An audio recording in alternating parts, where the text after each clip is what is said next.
welcome to another episode of The Flank. I'm joined by the one and only, the human turret, one of the best ARs to ever do it. Give it up for the world champ himself, Sam LaRue Octane. We got some of the best analysis in the game. Give it up for the world champion, Christopher Duarte Parasite. We got the Call of Duty 4 national champion, head coach, Dallas Empire world champion. Give it up for the legend, Rambo Ray in the building. Of course, we got the Call of Duty champion, head coach of the Telluride Bush as they continue to make a run through the challenges bracket.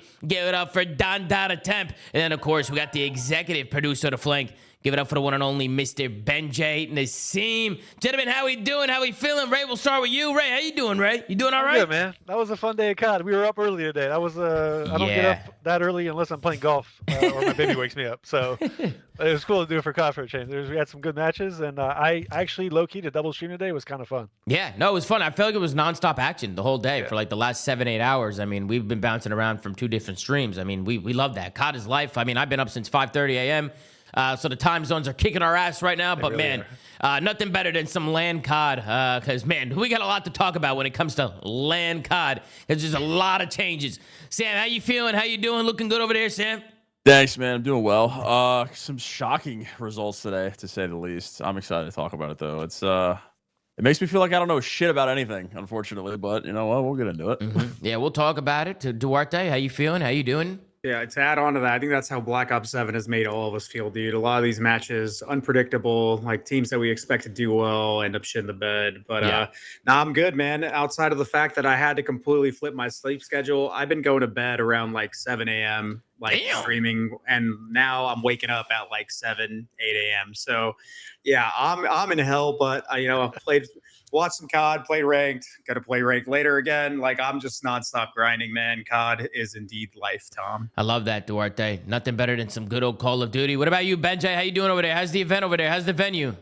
It's good. I mean, it was super packed for a Friday. I mean, it was, I don't know how the challenges was done, but it was packed. It was pretty packed over here. It was pretty loud. And I agree with you guys. After today, I don't know what to think about fucking Call of Duty right now. Yeah, what's going on in the pit over there, Donnie? How's the pit been? A lot of noise over there? Does it smell like shit? No, it doesn't smell like shit. It's a different vibe, you know. Sorry. Last event they threw us in a hotel ballroom. This one, we're here with the big boys, but I don't know. It was a lot going on over there today.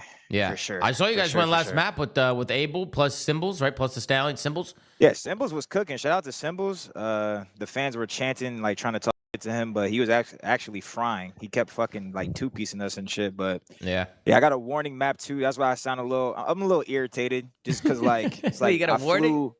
I got a warning because there's a 4v1 and the guy's dead for sure. And I was like, fucking fly at him. He's trash. Like, and they're like, you can't say words to your team. It's like, I'm just a fucking mascot.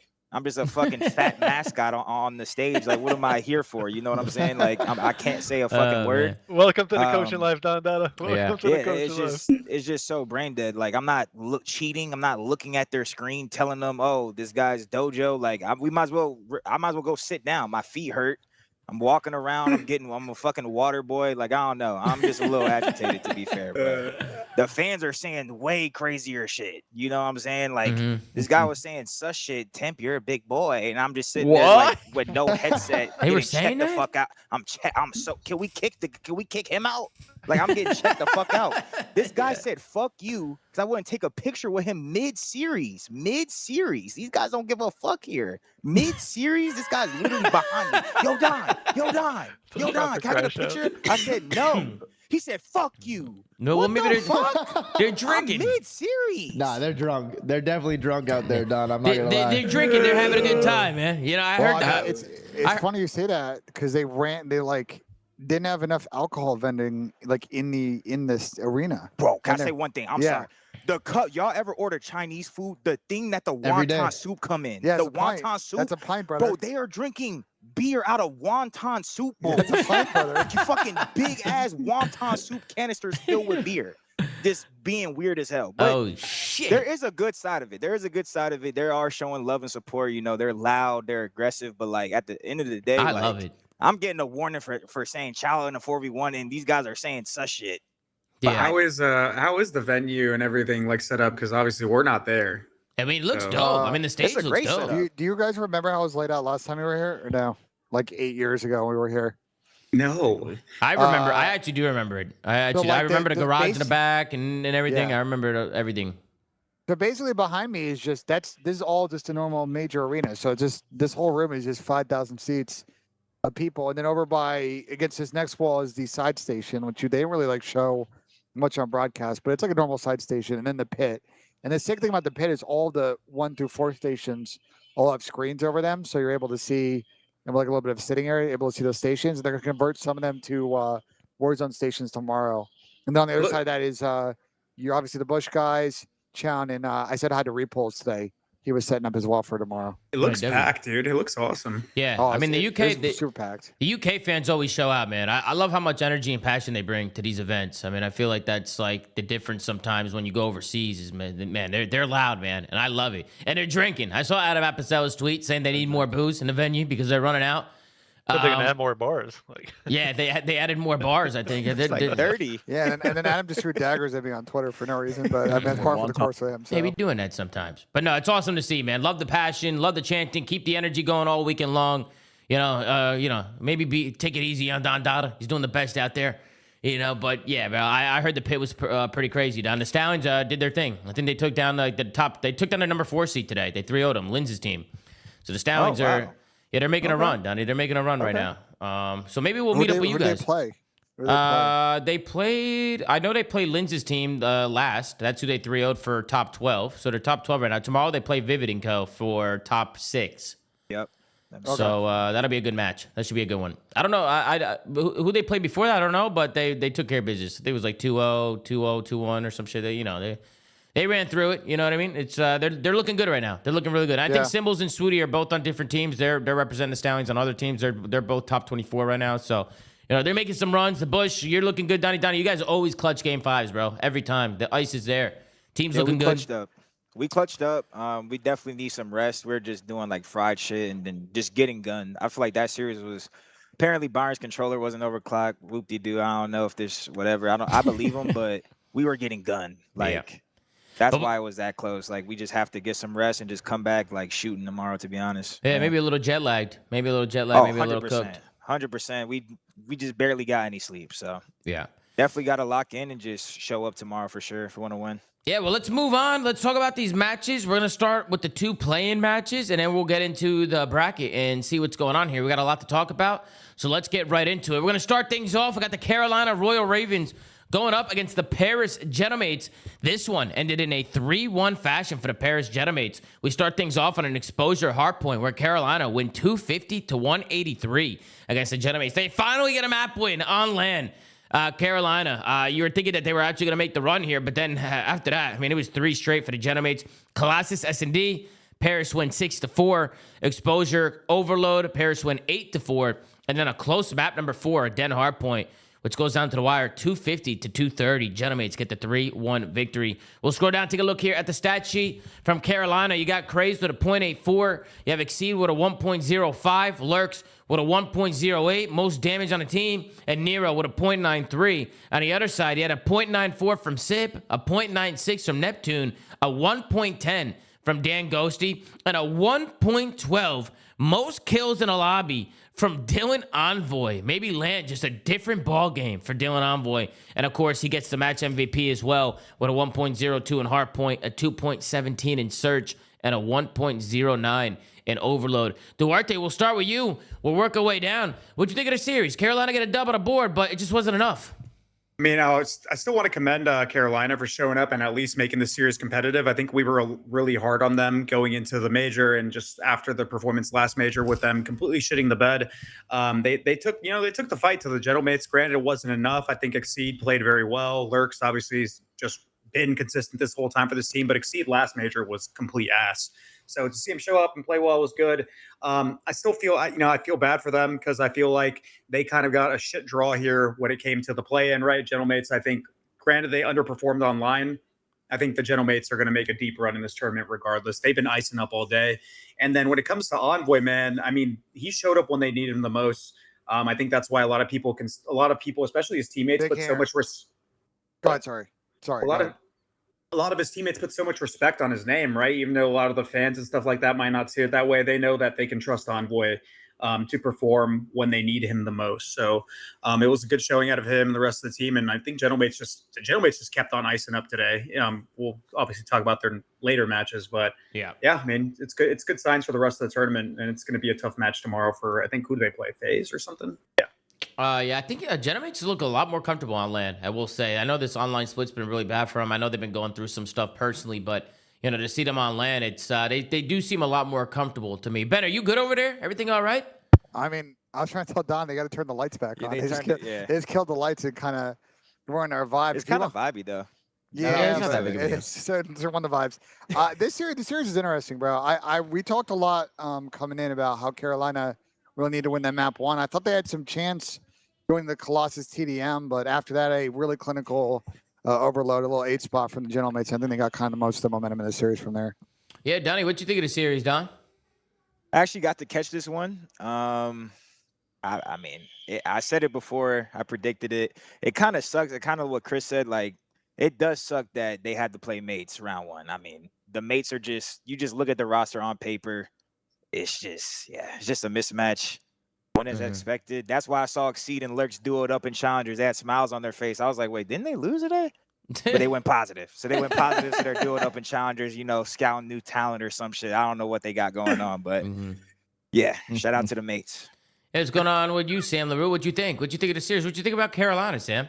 I was a little worried for the mates after map 1. I can't lie to you. The venue seemed to be a little against them. There's some like UK French beef there, so I thought after they threw the lead for map 1, I thought it might get a little hairy. But yeah, what Chris said, they iced up, and then we'll talk about the second series. They did that again, but Dill played great. Obviously, everyone's been harping on him, calling him dog shit, and he needs to be dropped for the last like 4 weeks. So to see him come out and have a great series in the first series they play is a good sign for mates. I don't know if I'm really like as high on them as I was going into Major 1. I do think they're playing better, and LAN is obviously familiar to them, and they enjoy playing under the pressure and the lights and stuff like that. It's pretty obvious that they rise to the occasion, but I don't know if I really have the confidence in them to like make a final or really like push a deep run here.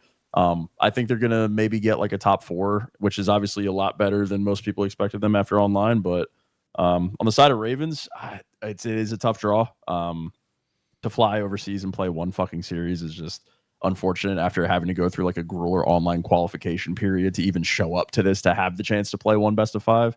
So I get where they're coming from with that, but you got to play who's in front of you, man, and they just didn't show up today. Lurks is disgusting. Lurks, bro. Lurks is fucking. They need a free Lurks. His stock after this stage is good. That guy's gross.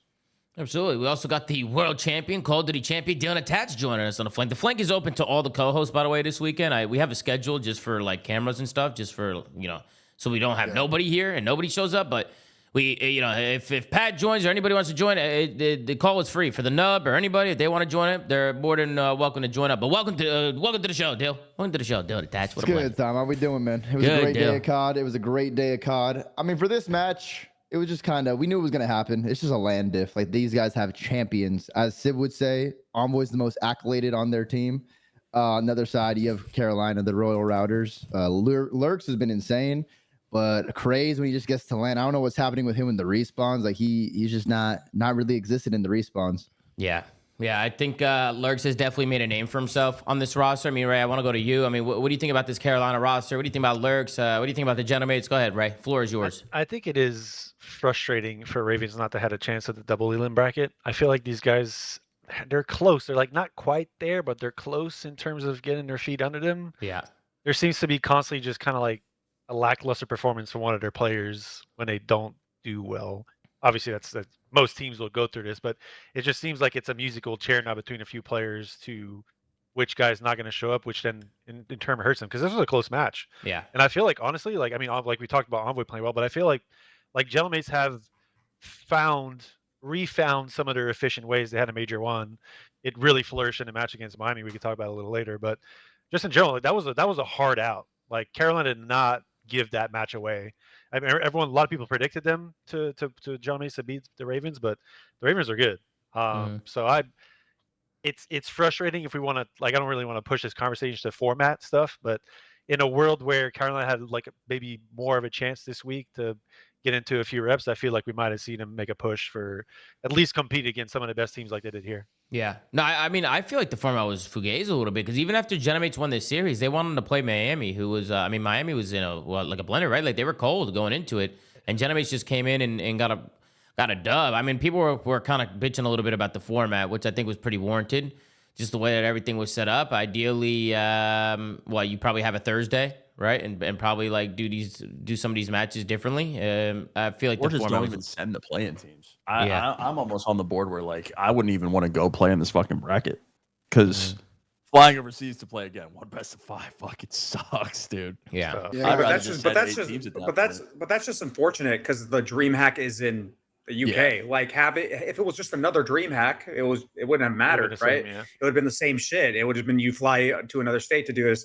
I think the main thing that they could have done to kind of avoid any sort of like format conflict here is they should have had a match after like the Gentlemates series, and Gentlemates shouldn't have played right away. I think that's like my only real complaint. I think they should have had a different team play, give Gentlemates time to cool off, have it kind of be a little bit more even for the Heretics to come in and play them, and then, have them play each other later. It's just so weird how they did it for one side of the bracket and not the other side. Like one of the teams got a pause and the other one didn't, which the league has been pretty good about not making teams play back-to-back for the last like 2-3 years. And somehow, for whatever reason, today was different.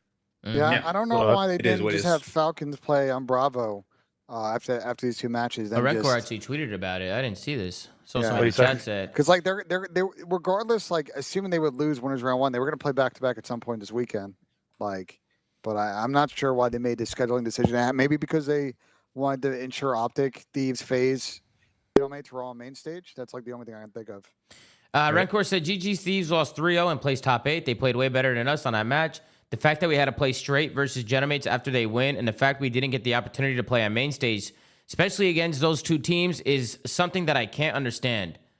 A little bit of a typo right there. Map 1, so I don't know how much I buy into this. Like, yeah, that shit doesn't fucking matter. Genemates were shooting, but it's not like Miami got blown out in the first map of that series. Miami looked rough today. We're gonna get to Miami, bro. Yeah, we'll get. I bet cheese, but I will say that it's not like they got bodied in the beginning of that map. Yeah, something happened to Ben's cam. Ben's not in the frame anymore, Tom. Yeah, because Tom's got the crops where it's all good there. I can fix it. I'll fix it. Yeah. But what's next, guys? What's next for Carolina? I mean, what's next on the list for them? Like, does a team like this change? Like, they're in a tricky position here, right? Like, do you look and try and elevate? Like, maybe try and build around Lurks? I mean, and I don't know what you think. I don't want to gas Lurks up too much because I feel like I'm biased. I feel like he's insane. I think his POV is fucking insane. I think he's disgusting. I feel like if you can get some good players around this guy, I think they can actually build a pretty good competitive team. And I feel like Major 1, Lurk showed out. He showed out again at Major 2. He's done it on land. He's doing it online. And I'm seeing him getting gassed now. I mean, I saw Formal gassing him. The chat's been gassing. Everybody's been gassing up his gameplay. I mean, what's next for Carolina? Do you try and build around Lurks? Do you make a change? Do you keep it going? I mean, what do you do? What do you do here with these guys? I think they should definitely look at a change. I just don't know if it should be a major one, just because I feel like with them being good online and like relatively consistent, that's like putting them ahead of so many teams right now that are struggling in general and that are kind of behind. And if they do, like, granted, the Ravens, obviously they want to win. Everyone does. Like, realistically setting their expectations to a point, they're kind of blessed with where they are now, especially looking at the past Ravens team. So they should try to definitely upgrade, but they got to somehow find a player that also helps them maintain a little bit of their like S&D prowess, because I feel like that's been a game mode they've been pretty good at.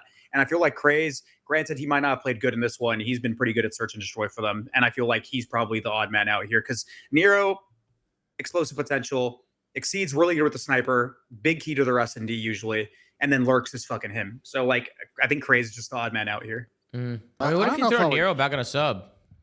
They'd kind of put that. Put him back with Lurks, maybe do like a sub duo like that. I mean, I feel like Craze has had his moments, though. You know, like these guys have all had their moments. Played bad at all. He hasn't played bad at all. Yeah. I just don't think he's like really a game changer for their team. I think he's good in search, bro. I feel like he's a big player in search for him. They have to find a way to maintain it. Yeah. Like he's been steady. He's had his good moments. They clearly, like, when you listen to their, we didn't have any listeners today, but when you listen to their comms in previous matches, they all seem to be like working well as a team. If you like change that, you don't know exactly what you're going to get out of a new challenger player, which is where they would have to go make a change. And then there's still like a team like that, like we can agree from a budget standpoint, isn't dealing with the best teams or the top teams in the league. Like the goal will always be at the very least to make champs. They're in a good position right now to do that as long as they keep going forward. If you make a change with the amount of matches left where you don't have that much time to kind of readjust, because there are only 10 online matches, 2 minors and 2 majors. If you don't do well, which to be fair, their online has been, I don't want to say the main reason let's not lie, they haven't got many points on land. They don't have any points on land, right? Well, there you go. They have one map win. So then their online prowess so far has been what's holding them up in that race. Like, you got to take advantage of that in some way. So I don't know. Like, it's hard to tell from an outside perspective because we don't know exactly what's going on within the camp at win or lose these matches. But from an outside perspective, I feel like they look pretty good as a team. They just need to find a way to be more consistent, which obviously consistency is a big word with every team in the league this year, except OpTic maybe. But yeah, I'd be wary. I'd be wary about making a change. Go ahead, Chris. I just want to say the one thing they have for leverage when it comes to pulling challenger players, because it's not like they're a C9 situation where like people are going to decline them. I think they're in a good spot to make champs. They're not a bad team. They have leverage when it comes to being able to pick up good challenger players, in my opinion. So if there is somebody out there and you feel like it can upgrade your team, if they're a fucking good player, fucking make a pitch for it. You never know. They might be able to get somebody. I feel like if they don't at least look at the options, then they're kind of missing out, in my opinion, because I think they could definitely improve from a change. Yeah. I saw some people in the chat talking about the Dan Ghosty stair glitch. You think there's going to be any, maybe some problems with that, with some of the stuff that was going on today? I mean, I saw smokes coming from the LA Thieves camp. Are you talking about the picture of him and exposure overload? That's the one you're talking about? I think I think there was one where he was like laying on his back. Yeah, that one's pretty blatant. I'm not gonna lie. Like, yeah, I just don't know. I mean, listen, I'm seeing GAs being broken left and right. I'm seeing snaking. I'm seeing pumps. I'm seeing stair glitching. LA Thieves threw 2 smokes in one map today. In one map. That was crazy. Thoughts, Sam? I didn't see it. Tom, you know it's all smoke and mirrors, no pun intended. We just don't know what's going to happen when that fucking group chat. So. But that's the issue with sorry to cut you off. That's the issue with the group chat, though. Like, bro, when a top team breaks a GA, it's hard for them to just keep getting banned over and over because teams want to scrim and play the top teams. There's literally this clip of Scrappy saying, yeah, we didn't get GA'd or blacklisted because everyone still wants to play us. But then if a team like, let's say, Carolina or C9 breaks a GA, no one's going to play them. So, like, the top teams get priority and they get favoritism, I guess you could say, whereas the other teams just don't get shit. It's such a bad way to enforce, like, GA breaks than 1 week of scrims. It's just bad. What are you proposing as replacement? As a replacement? Yeah, I mean, they should actually fucking not scrim them. They should not scrim them. I think the only actual, like, if we're talking about consequences for breaking GAs, it has to involve in the league. There has to be some, like, procedural consequence, whether that be like forfeited veto or like something like that, to like actually incentivize these teams to not do it. Yeah, the league ain't gonna do that. So I know exactly. It's a pipe dream anyway. It doesn't matter. Yeah. That's why the players have what they have. I mean, they can't get fined, guys. I see people in the chat saying fine them. I mean, it's just that the GAs are not a league enforced thing, right? I mean, this is just something like players can't fine other players, right? I mean, outside of scrims, the only thing that players could do is like LAN warm-ups. It would be another one. Like, you forfeit your warm-ups for the event that you go to next or something like that. They are in but person. Then again, if let's say one team doesn't get that, I know, then you fuck another team. You have to play twice. It's just it's broke. I mean, they are in person. They could beat the fuck out of them. No, I'm just kidding. They could beat the fuck out of them. They could have a little talk. They could. All the teams could just surround the one team breaking GAs and be like, "Hey, what's going on here?" You know what I mean? But they're gonna have to find a way to enforce something or do something here. Because I definitely think it's chalk, man. I think it's gonna get worse. Like, I think we're seeing GAs being broken here or there, but I think as the year goes on, it's gonna get even worse. So we'll see. We'll see what happens. That's up to the pro players, right? They're the ones who come up with the GAs. They're the ones who have to enforce it. So it really does just come down to them. I wonder what the GA chat's looking like. We'll see if we can get any updates for you guys on some of the GA shit. But any final thoughts on Carolina, this event? We'll talk about Generates here later. But any final thoughts on Carolina? All right, we'll see what they do moving forward, see if they make any changes. But let's move on to the next one. We got Toronto Koi going up against the Vancouver Surge. This was another play-in match, and this one was a victory for the Toronto Koi. This one ended in a 3-1 finish. We start things off at a Den Hart point where Vancouver actually come out and win the first map. Same with the other play-in. It was the same here, right? The underdog here wins the first map. Vancouver 250 to 226 on a Den Hard point. Then we get to a raid S&D around 11. Toronto Koi closed that one out 6-5. Exposure Overload was 8-0, so that wasn't even close. And then a Scar hard point where Toronto take them down 250 to 208 and get the 3-1 victory over Vancouver. We'll take a look here at the stat sheet. On the other side with Vancouver, I mean, we basically have a red carpet here. It was Gwyn saving them from that, but he had a 1.0 flat. You have a 0.78 from Capsule, a 0.98 from Lunars, and a 0.99 from TJ Haley. From Toronto, you got a 1.08 from Kleenex, a 1.14 from Jamie Insight, a 1.04 from Joe Deceives, and a 1.05 from Kips. Match MVP going to be Jamie with a 0.98 in Hardpoint, a 1.0 in Search, and a 1.71 in Overload. Donnie, I want to go to you. Obviously, Capsule, you know, he was on a bush. He gets thrown into this roster. They make the plan. They come to the event, and, you know, they lose here. They lose 3-1. Some struggles continue to come in from Vancouver. I mean, what do you think about this team, Don? What do you think's going on with Vancouver, and what do these guys got to do to get over this hurdle? Or what's going on with these guys? I don't know if they can do anything to get completely over the hump or the hurdle, but they do look slightly better, I guess. It's just not enough. It's just simply not enough. I think they probably need another change. I just don't know what change they need to do. They just need to change the way the team is built from the ground up. Maybe get rid of Gwyn. Don't want to say it, but maybe whatever you have to do to just change the culture of the team. I just feel like you have to do it because Overload is a guaranteed loss for them. It's been a guaranteed loss for them. And the only way they can win a series right now is if someone randomly pops off. It's complete RNG. If someone just wakes up, it could be any of the four. If one of them just wake up and drop 100 kills in the series, then maybe they can win a game 5. But besides that, there's no way for them to win a series as a team. So yeah, Toronto handled business pretty easily. I mean, this should be expected, to be honest. What about you, Benj? What do you think's going on with Vancouver? I mean, I kind of agree with Don. You could drop somebody from this team, but I think they need a systemic change in their approach. Otherwise, they're just not going to champs, plain simple. I think for Toronto, this is a very sketchy series. I think map 1, we got off to a good start. They got slammed in the second rotation. Couldn't hold the fucking hill. Second map was super sketchy. I think Toronto on that map was playing super passive. Vancouver started to really pick up the pace. It got back and forth, and Toronto just iced up in a round 11. And then after that, a fat 8-0, and then the barely clean scar to Toronto. But it wasn't that convincing of a win, I'm not going to lie. Yeah. I mean, what do you think, Ray? Do you think Vancouver need to have a whole rehaul in this roster or what? Because I feel you can make 1 or 2 changes, but is it really changing much? Is it moving the needle, Ray? I hate talking about this because it's my old team. You know, gives a fuck, Ray. Be like that. You know what I mean? It's I don't know. It's tough to tell from the outside what's really going on. Like, I don't want to take the PR route too hard out here, but they're not doing things conducive to winning. Even when they do, it just seems like it's, I don't want to say luck, but it doesn't seem like it's coordinated. They're not getting kills when they need to get kills in certain moments. And like, I think Don hit on the nose. Like, they have the ability to win games, but it just doesn't seem like it comes off like a team effort. It seems like someone is just having an undeniable performance, like we saw. Was it Gwyn last weekend, or was it the weekend or weekend before that? Where he got like 2 minutes and like went plus like 30 like total combined for the series. Like, you just can't rely on that to win games. You just simply can't. They don't seem to have many strengths across the modes.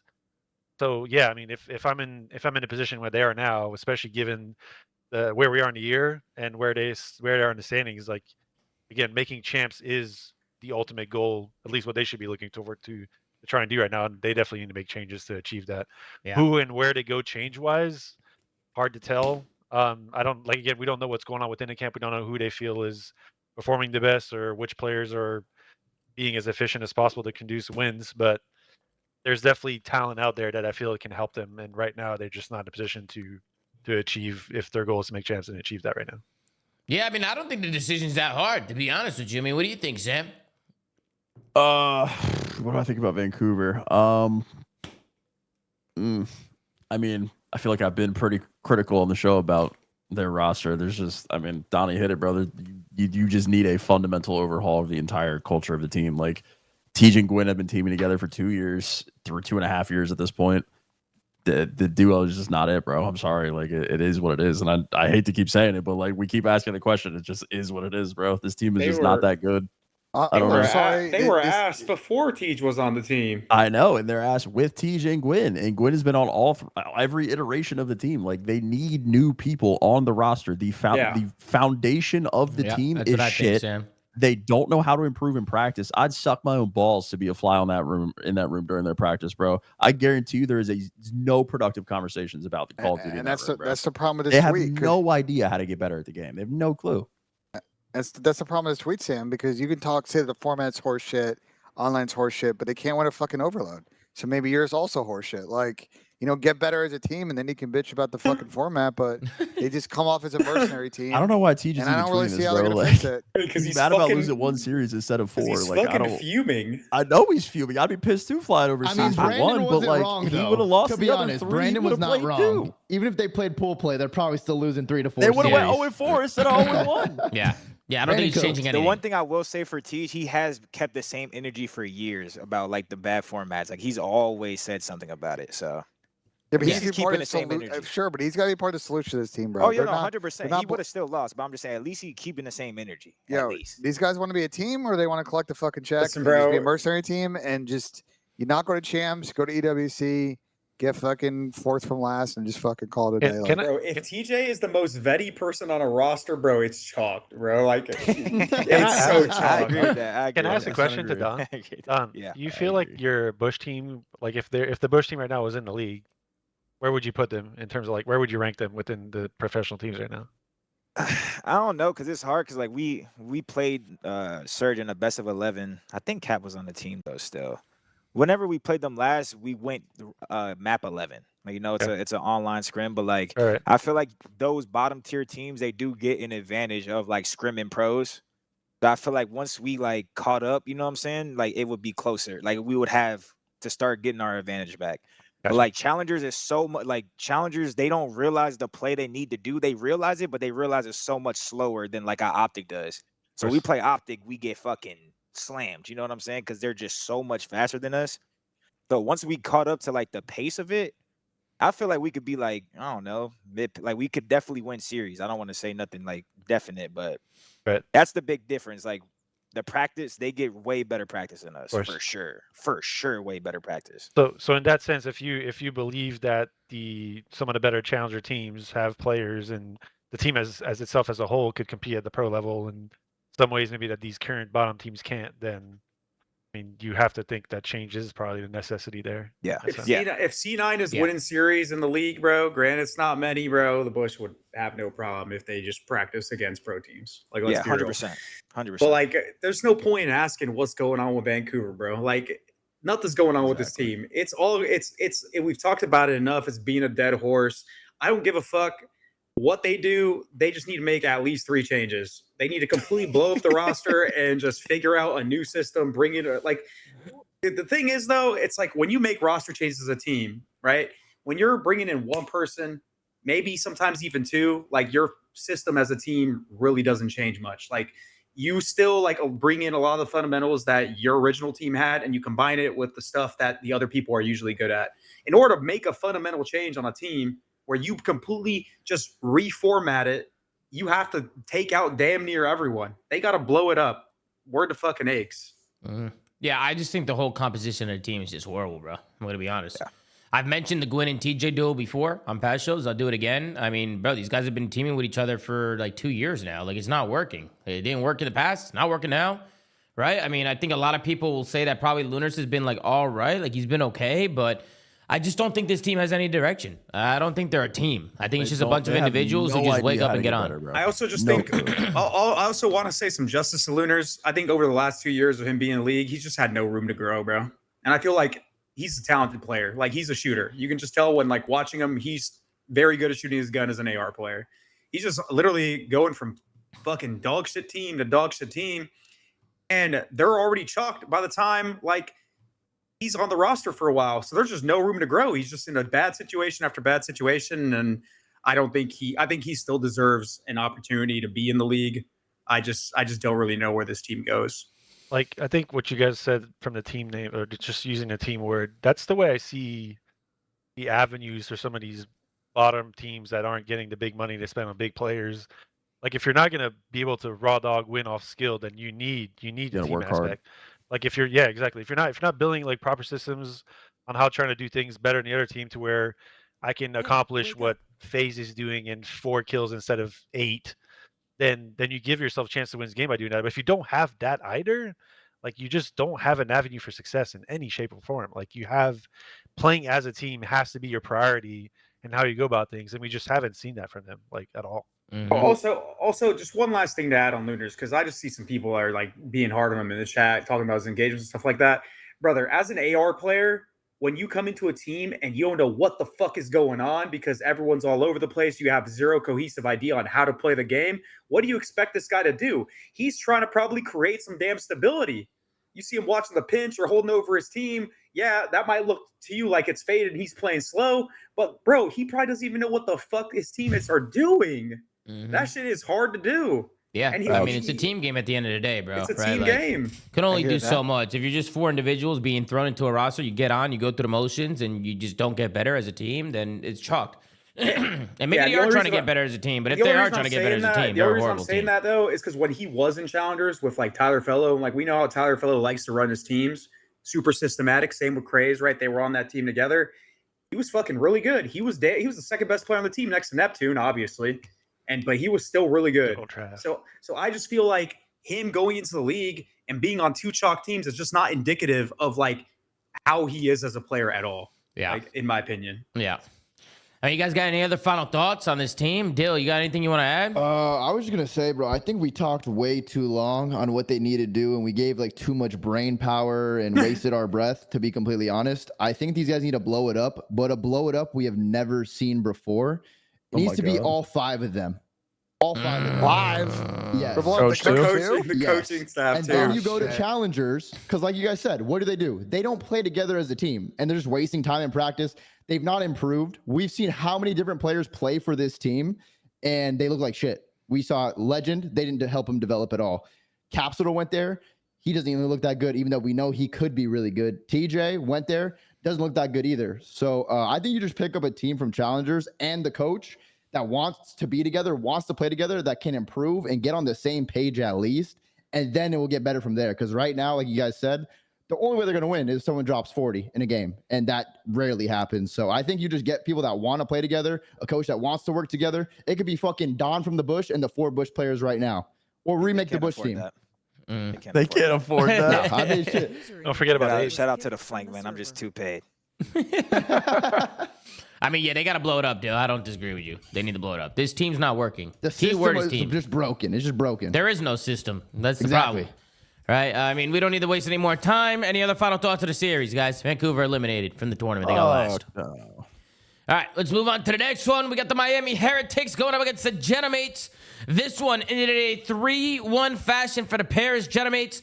Miami getting taken down. They start things off at a Den Hard point where Genomates win 250 to 202. Then we got a Scar S&D where Miami wins 6-3. Then we got Exposure Overload where the Genomates are able to win that one 4-3. And then we got an Exposure Hard point, which goes down to the wire. The Genomates are able to close that one out 250 to 240. So a close series, right? It was a close one. But again, Miami falling short here. We go over here to the stat sheet. We got Metals with a .81. Rancor with a 1.37. Most kills in the lobby with 100 kills. Most damage as well. You got Super with a 1.11. You got Trakes with a 1.05. On the other side, you got Dylan Envoy with a 0.79. You got Dan Ghosty with a 1.22. Neptune with a 0.92. And Sib with a 0.87. Take a look at the match MVP. It's going to be Dan Ghosty with a 1.13 in Hardpoint, a 0.63 in Search, and a 1.68 in Overload. Ray, I want to start with you with this because I feel like we've talked about Miami a little bit, and even looking at the stat sheet, like, I mean, this just looks crazy, right? I mean, these guys, they always find a way, right, to get kills, but just can't get results. And I wanted to pick your brain a little bit on what you think it is.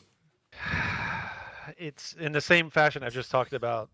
Just again, the efficiency at which they play at.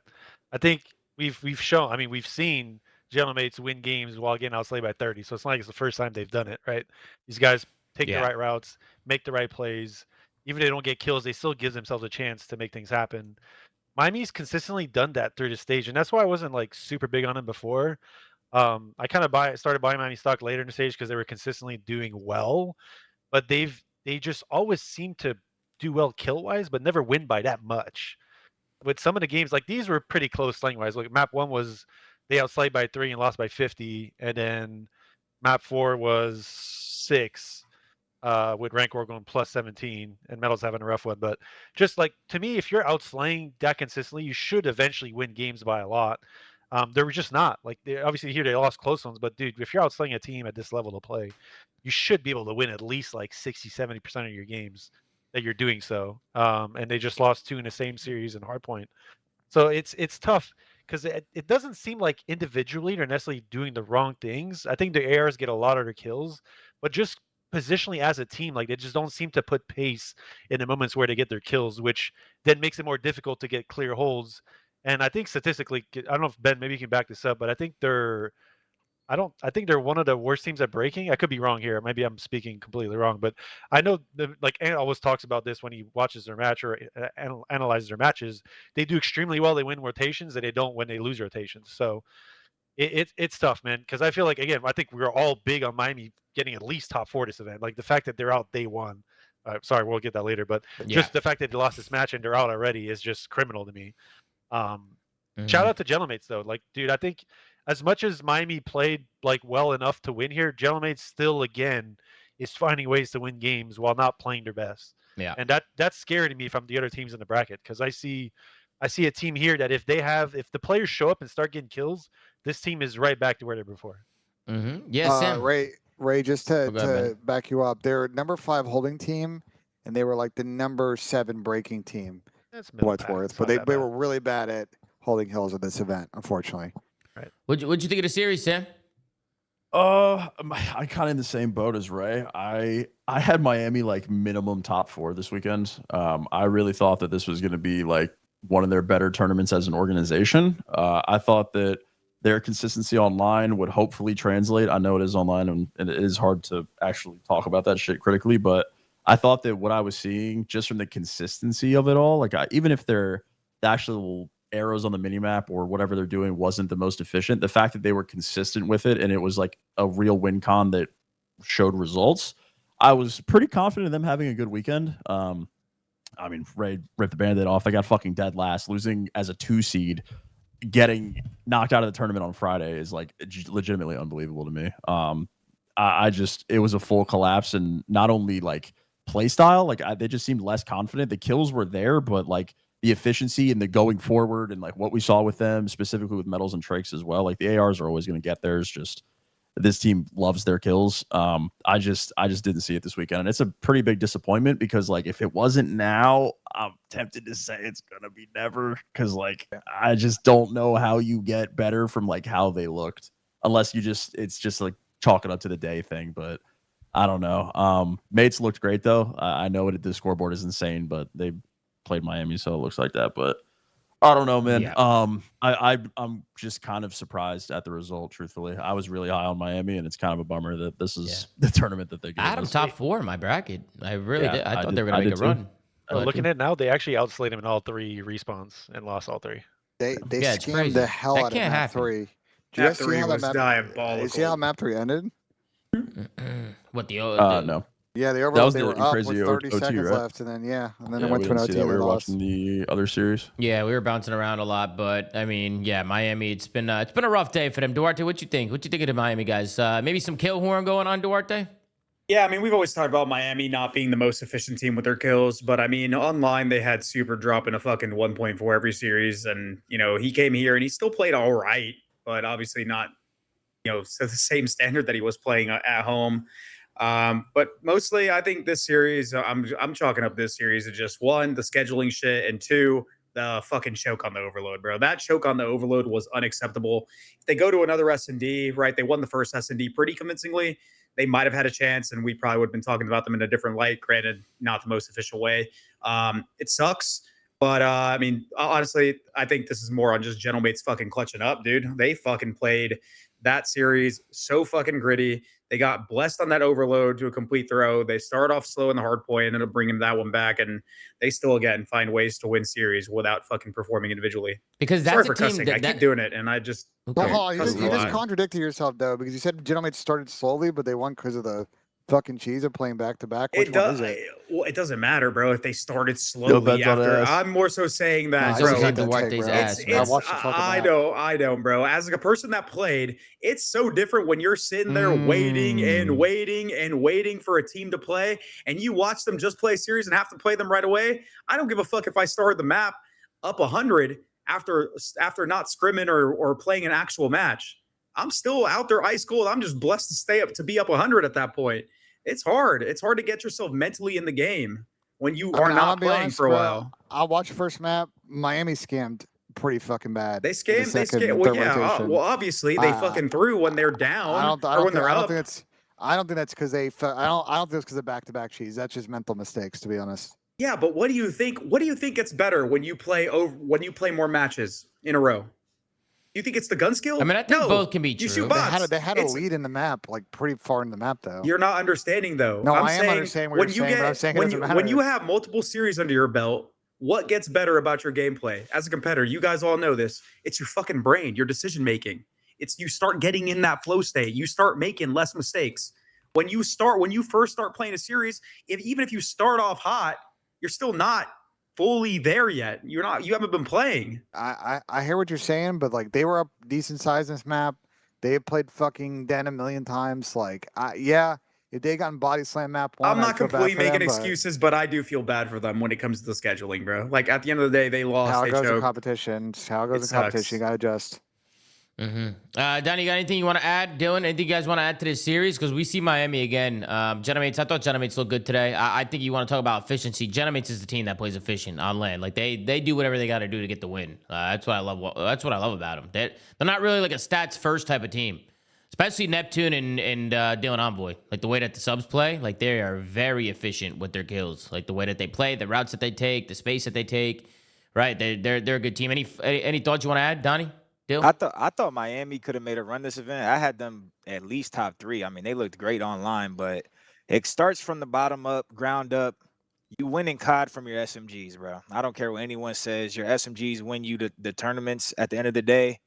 And the way they're built is for their subs to get world starred and for their ARs to drop 50 bombs. Like, I just don't think it's a great system overall. I mean, they can, imagine they look like that with literally Super going on the most absurd S&D run ever. Like he was legit dropping double digits every single search. I mean, is that gonna keep like you know what I'm saying? Something has to give, and I just feel like they should either try to like boost medals up and like make their subs shine harder or drop them. Maybe they're not good enough to play in that system, but like you need SMGs to perform to win. Like every good team that's a problem with Thieves, right? Their subs aren't the greatest sub players in the world. You know what I'm saying? Just stuff like that. Like you need SMGs to win in COD. Now, Treyx has no problem usually. That guy usually plays really Can I good. say something what Don said though? Like, Yeah, Don, right. like just for this series specifically, obviously there's a bigger, grander scheme of this, but Envoy went -19, and Travis went -7, Metals went -18, and Trakes went +5. So if you look like on paper, again, there's more to it than this, but head to head from a slaying perspective, like Miami won that match in that sense from a sub standpoint. Obviously, I'm just more so putting to light that there's obviously a lot more to this when it comes to like, I guess statistically doing better if your subs. Again, I think it's more just from a route perspective. Like the arrows in general from mates are just substantially better than most other teams, including Miami right now. Yeah, you said that better. Yeah, 100%. It's not necessarily only a kills thing. I just feel like personally, if you're playing with Rencor, Rencor and Super are playing for kills very hard. Okay, I'm just imagining myself in Metal's shoes or someone. Imagine yourself in Metal's shoes. Like it probably is kind of hard to play. Like it probably isn't. They're probably not giving you any freebies. Sometimes they're probably not, bumping you out of hills and shit like that. So I'm just saying, like. I just from the outside looking in, they don't have an everybody eats mentality. And obviously the teams that win the most, like OpTic, they have anyone on OpTic can pop off. Not to say that Metals didn't pop off online at all, because he did have some great games online, but I feel bad for Metals sometimes, bro. I feel like people are like, Metals is ass. And it's like, bro, no, he's not. He's trying to do everything. He's literally I feel like he has a really hard role. I feel like his role is insane, bro. He has a hard role. His role, he's getting set up, bro. He's getting sacrificed. He's dead as a sacrificial lamb. Like I know it's easy to say, like coming here, you see Metals 0.7, 0.8, he should get dropped. But like, it's just their overall system isn't working, bro. Like, Metal's is going in first, constantly dying while he's running past his teammates, and that's hard as fuck to do. But if they don't think that, like, if they just want to try to hero ball and outskill people to win, at this point, you might as well just drop Metals and pick up Riyadh, because like I don't know if they can change their system that drastically to be a good team, efficient team, to move the map quick. Like at this point, bro, just try to fucking get as many kills as you can, because they already do that and they don't really win. So you might as well just try to get more kills. Inefficiency as a team. You don't believe in them, Dill? Dude, hold on. No, not really, to be honest. That's why I think Miami last year, they would win a couple series at events, but they would always lose that last big series because they couldn't just. They're not efficient. They're not consistent. Their game plan isn't very good in comparison to other teams. I want to add on something to this. Traix has literally no problem, and he is literally probably faster than Metals if you watch him play. And he has no problem. He plays very fast. So you're saying fucking Metals insane. is doo-doo boo-boo. He just ass. I just don't think Metals is that consistent. He's always been inconsistent. I'm not saying he's ass. No. I just don't think he's that good. I think he's inconsistent. He always had inconsistency problems. I gotta be on tar. I don't think he's ass. I just don't think he's ass. Being good. Being all right and ass are completely different things. You can be a decent player, but you can also be a not championship caliber player. And that is fair. But I will say, we are not gonna. We can't just chalk it up to their system all the time. We watched the matches. They were playing well at times, and they fucking threw the maps away. They didn't throw the maps away because of their system. They just fucking made terrible, dumbass plays that cost them the game. Well, can't that be to a lack of a system, though, Chris? Let me talk to that. When you don't have a system, you fall back to what your bullshit is, and then they start doing bullshit, and it's inconsistent and random. Like, okay, so here's something. Inconsistent and random is not them fucking not parking the bus for the last 30 seconds of the fucking map. That has nothing to do with that shit. Let Ray have the floor. Go ahead, Ray. Sam brought it up today. Like, we were watching games, and was it the 100-point lead that FaZe threw in the first map, and then didn't it happen again later where another team had like a 100-point lead and FaZe came back? Maybe, I don't know if they won or not, but we see so many games go in the sense of like we don't know exactly when a team's won anymore. A 100-point lead like a couple of years ago was like, okay, this game's over. Let's go, GG, go next. Like, it's done. But I feel like the game now, especially the speed of the games now, if you don't pounce on your advantages to get those big numbers when you have the chance to go those big numbers, and that's it like stems from a system that you're playing in an efficient way, they playing the game the right way. If you don't take advantage of those numbers and you constantly get kills, you'll never be really that bad, but you're never going to get the chances to get that many points. Yeah. Which is why it ends. You see those end game situations. You're like, oh, they troll the end game because they made one misplay. No, bro, it stems from the start of that. Like, there's so many games right now. There's so many games that I see right now that certain teams are outslinging another team by like 7, 8, 9 kills after like one rotation, and the game's even. Like, you messed up. If you're outslinging a team by 10 at the halfway point, you should have a lead.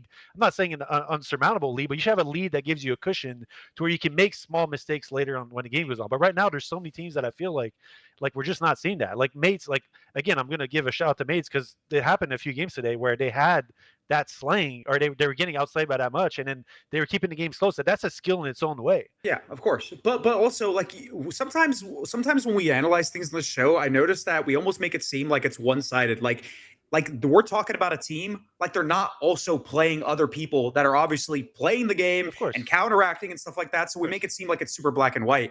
And a lot of the time, we have to like actually look at a map and realize that some of this outslaying that we're seeing is coming from compensating from bad situations. For example, if a team is spawning good, right, the amount of kills they need to get to actually accumulate points is substantially less than the team that is playing from the bad side of the hill. So you're seeing a team that is essentially, because we talk about it with Heretics, they're trying to break kills more often, so they're compensating for that, and they're getting a lot more kills, but they're not getting the points because they are playing from the opposite end. And yes, that means that they made those mistakes in game to essentially put themselves in that position, but they're playing actual other players. They're not doing it by them, like, because they want to. It's happening because they're playing another team. I think to Ray's point is we've seen enough now of the core of this Miami team now in the last like year or so. Like, they obviously can play well online and they're good at S&D, but we've seen their lack of, I would say, a quality system really hurt them in big series. The key one I remember is their reverse sweep against OpTic at EWC. Like they They haven't should taken not advantage of their have- opportunities in these series. Yeah. They should not have the statistics that they have as a roster to have the results that they have. Yep, If correct. OpTic was Yep. They fucking were literally first top 3 overall KDs, in a yeah. category, bro, they would be. I mean, they are the best team. Maybe a poor example, but you get what I'm saying. Like Miami should not have this crazy level of statistics as a team to have this level of success. That just screams inefficiency, and anyone trying to argue otherwise is just no. wrong. That's just not- No one is saying they're inefficient. I know. I just want to say one last thing because before we move on to it, because we're looking at those stats from their online matches. Like obviously they won the majority of their online matches. So we're going to be like, okay, then they're good. But we're not looking. We're not just looking. We got to look at their land stats too. It's not like they fucking put up the same exact stats they do on land, like at least from a team perspective in that same match against Shadowmates. Like, Well, yes, I they think are that's not the what we're most arguing, though, efficient Chris. team. That's what we're arguing, Chris. Yeah. Like they drop a lot of kills online. Yeah. That gives them the chance to not have to rely on the efficiency. If they don't get the For kills sure. they typically get or outslayed by an amount that just you'll win a game by outslaying by that much, they're not able to consistently win games. It's just what has been my kind of low point for this team, because this team has crazy potential. And even last year towards the end of the year, I thought they were like top 2, top 3 team. Their They potential. were hard out, bro. These guys are good. Like I'm talking negatively in terms of Miami, but like understand, Chad, these guys are good players. They have good chances to win games. It's just the consistency aspect is hard when you're not doing the right things when you get your kills. That's all I'm trying to say. Yeah. Yeah. A lot of teams fall through that too. It's not just Miami. There's so many 100%. teams who just don't move, bro, when they're getting kills. This is a tweet coming in from Austin Litico Slasher. He said, "Death, taxes, and land exposing crappy teams who get by with bullshit online. Yet I see that somehow the community is still getting fooled." Man, are you guys getting fooled, man? Are we getting fooled? He's right though. Like he is He's right. But the thing is, it's not the community or our fault. We have to watch online matches. Do we want to watch a LAN league? Yes. Do we want more LANs? Yes. Do we want to know who's actually the best team in the game consistently? Yes. But we have to watch online matches for what was it, the last 2 months straight. That's all we have to do. We watch online scrims. I had this COD. conversation with him in my chat today. Are we supposed Like, to it's just not bullshit. talk about the online It's the matches and only just thing we can completely base it avoid off them? of. That's Also, the everybody only went sample like size 7 we and get. 4 and 6 and 5 and 5 and 6. It's not like the things were in a giant clusterfuck anyway going into stage. We had no idea going into the event how good some of these teams actually were. Yeah.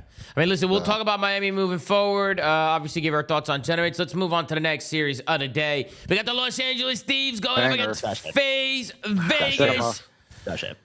Oh, man. FaZe Vegas with a reverse sweep over the LA Thieves as they go down 0-2 and with an X3 straight. Should have been a 4-1. They should have won the first map. FaZe with a 3-2 victory over the LA Thieves. We start things over at Den Hart Point, where LA Thieves with an incredible comeback. They win that one 250 to 231. Then we got a Scar S&D, where LA Thieves with a comfortable win 6-1 in that one. But then Fish hits the stage. He starts talking to the team. He reels them back in. And we're going to the Den Overload, where FaZe win 5-2. Scar Hardpoint, FaZe win 250 to 208. And then Den Search and Destroy, where FaZe are able to close it out 6-3. We'll scroll down and take a look here at the stat sheet from LA Thieves. You got a 0.9 from Hydra, a 0.86 from Neum, a 1.11 from Ernesto Scrappy, and a 0.75 from Tyler Abizi. On the other side, you got a 0.98 from 04, a 0.87 from Abuza, a 1.24 from Draza, and a 1.34 with the most kills ever in a series this year thus far. Simp with 122 kills on the series, and he had almost 15,000 damage, which is insane.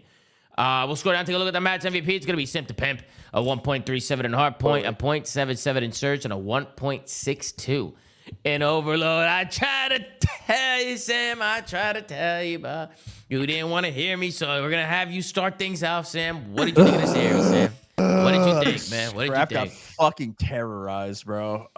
Yes, the he did. respawn performance from Abizi and Hydra was fucking god awful. I can't even believe we won first map. That's the respawn. What about last map? Pac had a pretty good last map, but also he was like, he had a lot of kills, but like the way he was playing the map was pissing me off. I don't know, bro. This was an absolute terrorism masterclass by the sub duo. This one was just bad through and through. Last map again, Paco had a lot of kills, but like the way they were playing it, with it, like he was just spreading, like sitting in creddy corners, getting clean up. Like you looked like he was actually kill whoring in Search. Like he was last alive in a 1v like 6 rounds, bro. Just like getting useless cleanup kills. So I don't know, man. The reverse sweep was it was just bad, bro. This is an absolute terrorism masterclass by those two. The sub duo continuing to piss people off here at the LA Thieves. Ben, we'll go to you. Ben, what you think? I mean, you're saying to Sam, I try to tell everybody about Tyler and Beasley last year, and I got called crazy names. The thing with Tyler is I just think he lost that pace that he played with the last couple of years. And I think it really hurt them, especially in the third map, the fourth map, that last map. Like, and it's weird because we saw it 2 weeks ago. Right? We see it in the last couple of matches that Thieves played, that they played with pace. And we saw it in the second map. I just don't know where it went once that overload loaded up. I think for FaZe, look like the first match, the first map they mega trolled. I know Abuza got a crazy team kill and they lost all the momentum, but they also like gave up like 12 straight kills. Like they have been inconsistent slaying a lot in some hard points this year, but they had mega ice in this series. To come back after getting absolutely bobbed to the map too, to win 3 straight is crazy. Shout out to Simp the Pimp. Shout out to Zach, by the way, draws. He's so much better on land, bro. He loves it. He loves land. Oh, look at the baby. I want to give a shout out to 04. I know 04 dropped to 0.98, but especially in the last couple of maps, that was a really good impactful 0.98. Yeah, he was absolutely setting pace on the map for them. Mm-hmm. What about you, Dill? What'd you think of the series? FaZe got the reverse sweep. Everybody was talking. Everybody was on my dick the whole series, man. Everybody, man. And then they come back and get the W. Dill, you told me not to lose faith, Dill. You told me, Dill, don't lose faith, even though you were talking some shit too. But what'd you think? I mean, well, the crazy part is map 1, Abizi started what, like 1-16. He was generally on a 4-23 watch. Bro, Paco wasn't even that far off. No, I think Abizi might have ended with more kills than Paco map 1 somehow. So yeah, he did. It just it pains me to say this. It pains me to say this, but earlier this year when Benj said it, that like FaZe might need to actually make another, or LAT might need to make another change for Abizi, I was like, no way, bro. No way this team stays this bad. But the sub duo is really just not working. Like they've been trying, they've been going at it, but like they just don't work together. And it looks so uncomfortable. I guarantee if they were on different teams, they would both look so much better. Agreed. I know you do. But Ben kind of did cook. And on the side of FaZe, I mean, fucking Simp is godlike. Simp's insane, Draws is insane on land, and they genuinely cooked LA Thieves every single respawn in this game. They won the series 4-1. But it's just not looking that good for Thieves. So we'll see. We'll see what they could do in the rest of the tournament. But I still think the sub duo just has some problems. I don't know the whole different team shit, bro. I mean, these are good players, bro. I mean, I would have killed the play with fucking Hydra or killed the play with fucking Simp the Pimp or something. You know what I mean? Like, yeah, the problem is they're both slow. And like, it's kind of frustrating that like they both got to pick up the pace. Paco, in general, neither of them are fast. Bro, Abe lost all of his like, I don't know. I don't want to say confidence. I don't think confidence is the problem, but just like his go button is just completely gone, bro. I don't know if it's like the style that this team has him playing and just like how they want him to be with this like AR fucking slow bullshit that he's been on. But I mean, in the online series they played leading up to this, when I was like praising how they were playing, bro, they were fucking sprinting it down, dude. Just like out talenting people, playing with pure delusional confidence, specifically in search. Yeah. And like to what I saw today was not that. So I don't know if it's Tyler's fault. I don't know whose fault it actually is, but it like you could just tell the difference in the mini map when they play like that versus when they don't. Listen, go look at engine stats, go look at interaction stats last year. When I said what I said and I got roasted, it was happening last year too. People just didn't want to believe it.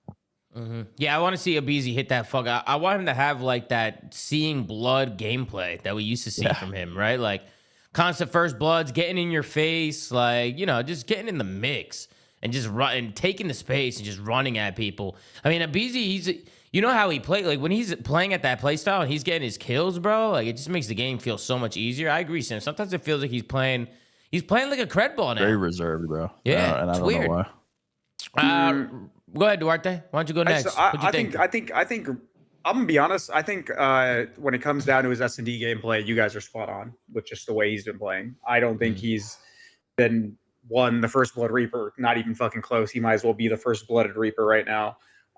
But he's just very, I don't know. He looks very off in search. And when it comes to his respawn, I still think he has that go button. He just ain't getting the kills. he's fucking. If you look at all the fucking stats, like, and He you does just got a look at lot of the interaction. matches, he's running it down. He's just getting gunned. And for this series specifically, I'm not gonna lie, bro. I'm sorry, Abe. Simp is your daddy, bro. Simp is fucking way just insane. He's literally the best player on this game. Does he need At least the best sub. I think coming from playing with Simp OpTic to fans are Hydra. gonna like that one. No. I think going from playing with Simp to Hydra is just. I think it's like he probably just didn't realize how big of a difference it was going to be.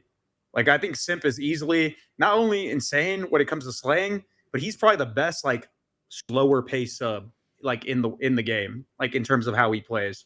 Like he's easily the best support sub. The fact that he puts up this many kills as a supporting sub is kind of crazy. When you see, yeah, it's fucking ridiculous, bro, to watch him play. Like you never see him be the first one. You never see him be the first one, right? You always see like 04, even like back in the day, you'd see Abe, first guy, Codcaster, Abe dies or 04 dies. You see Simp, he gets that cleanup kill and pops another one every time. He's fucking absurd.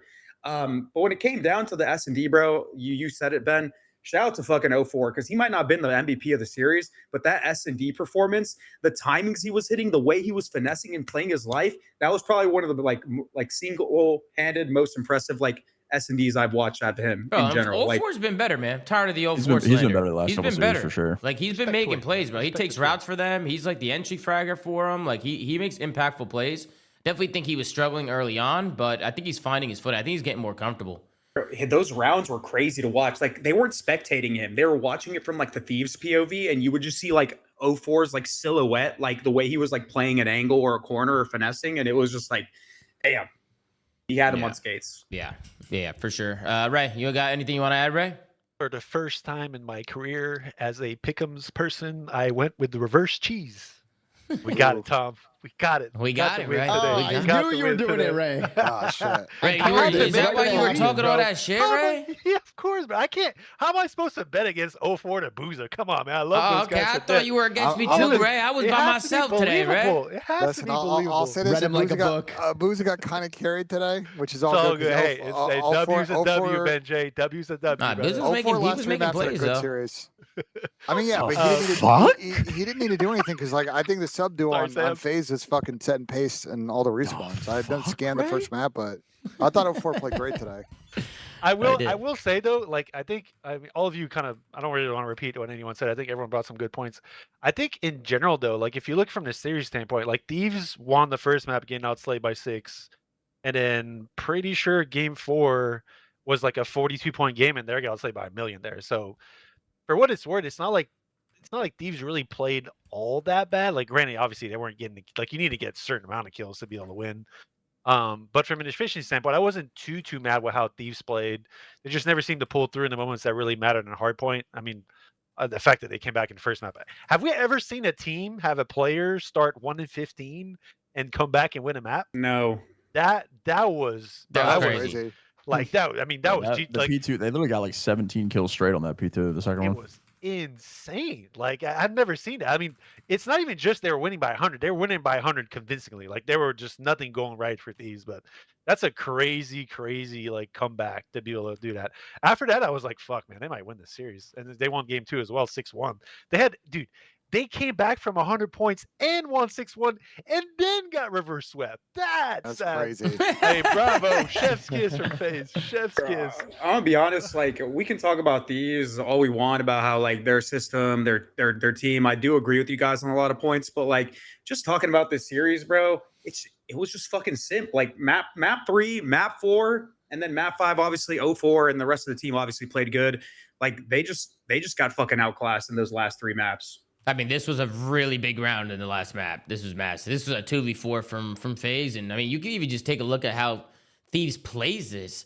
I mean, you can see 4v2 for Thieves. Abuza's able to find a pick onto Scrap over by the tin side, which I don't even know what happened there, but Scrap gets picked.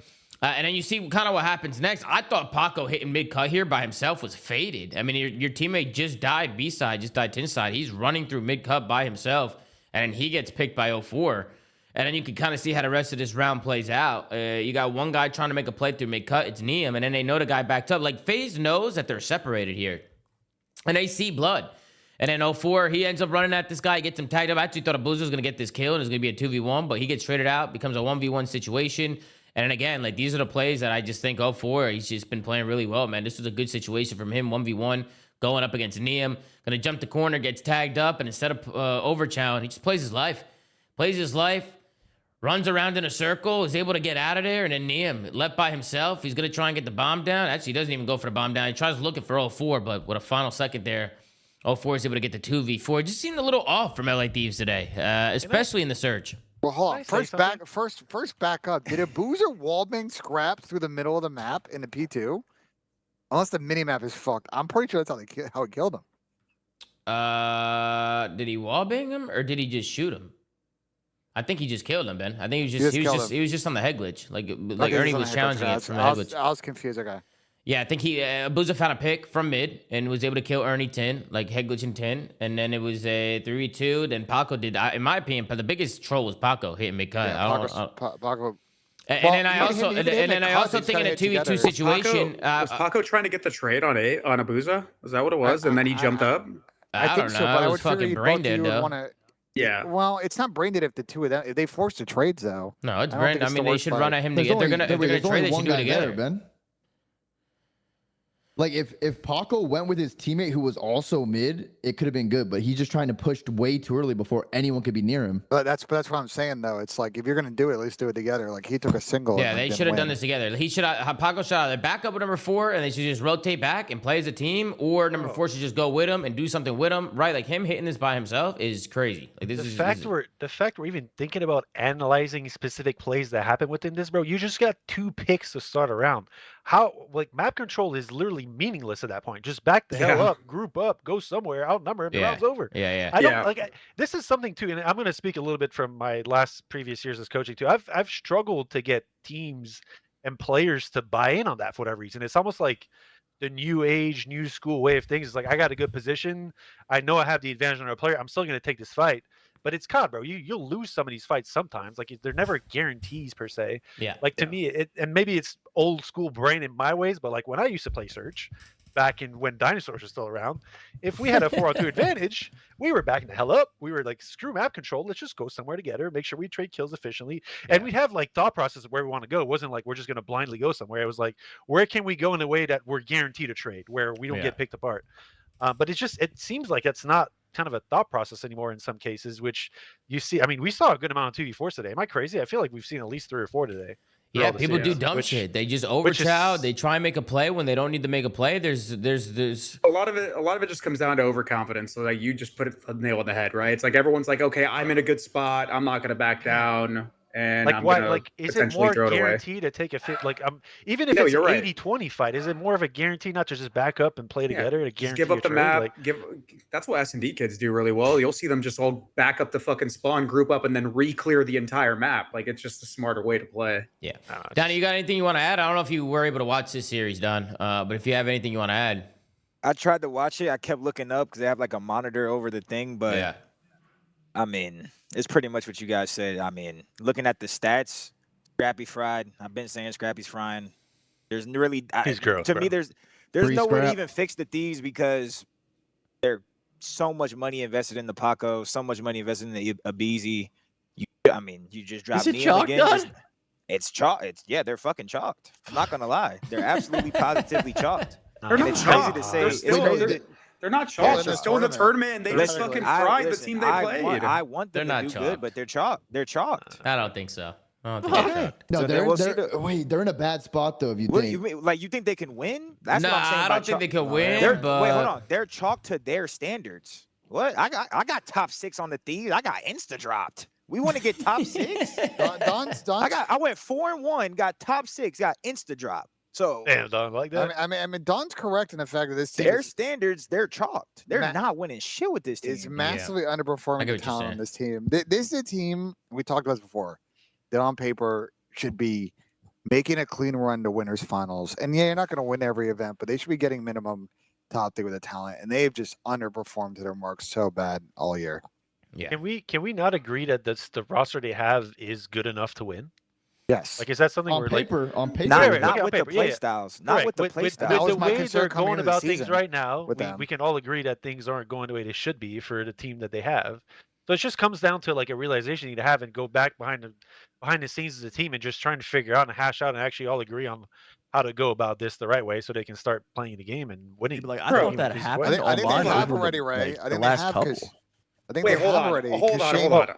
Well, Right, but let we me saw- let me finish real quick. Because Shane tweeted a week or so ago about how many team talks they had.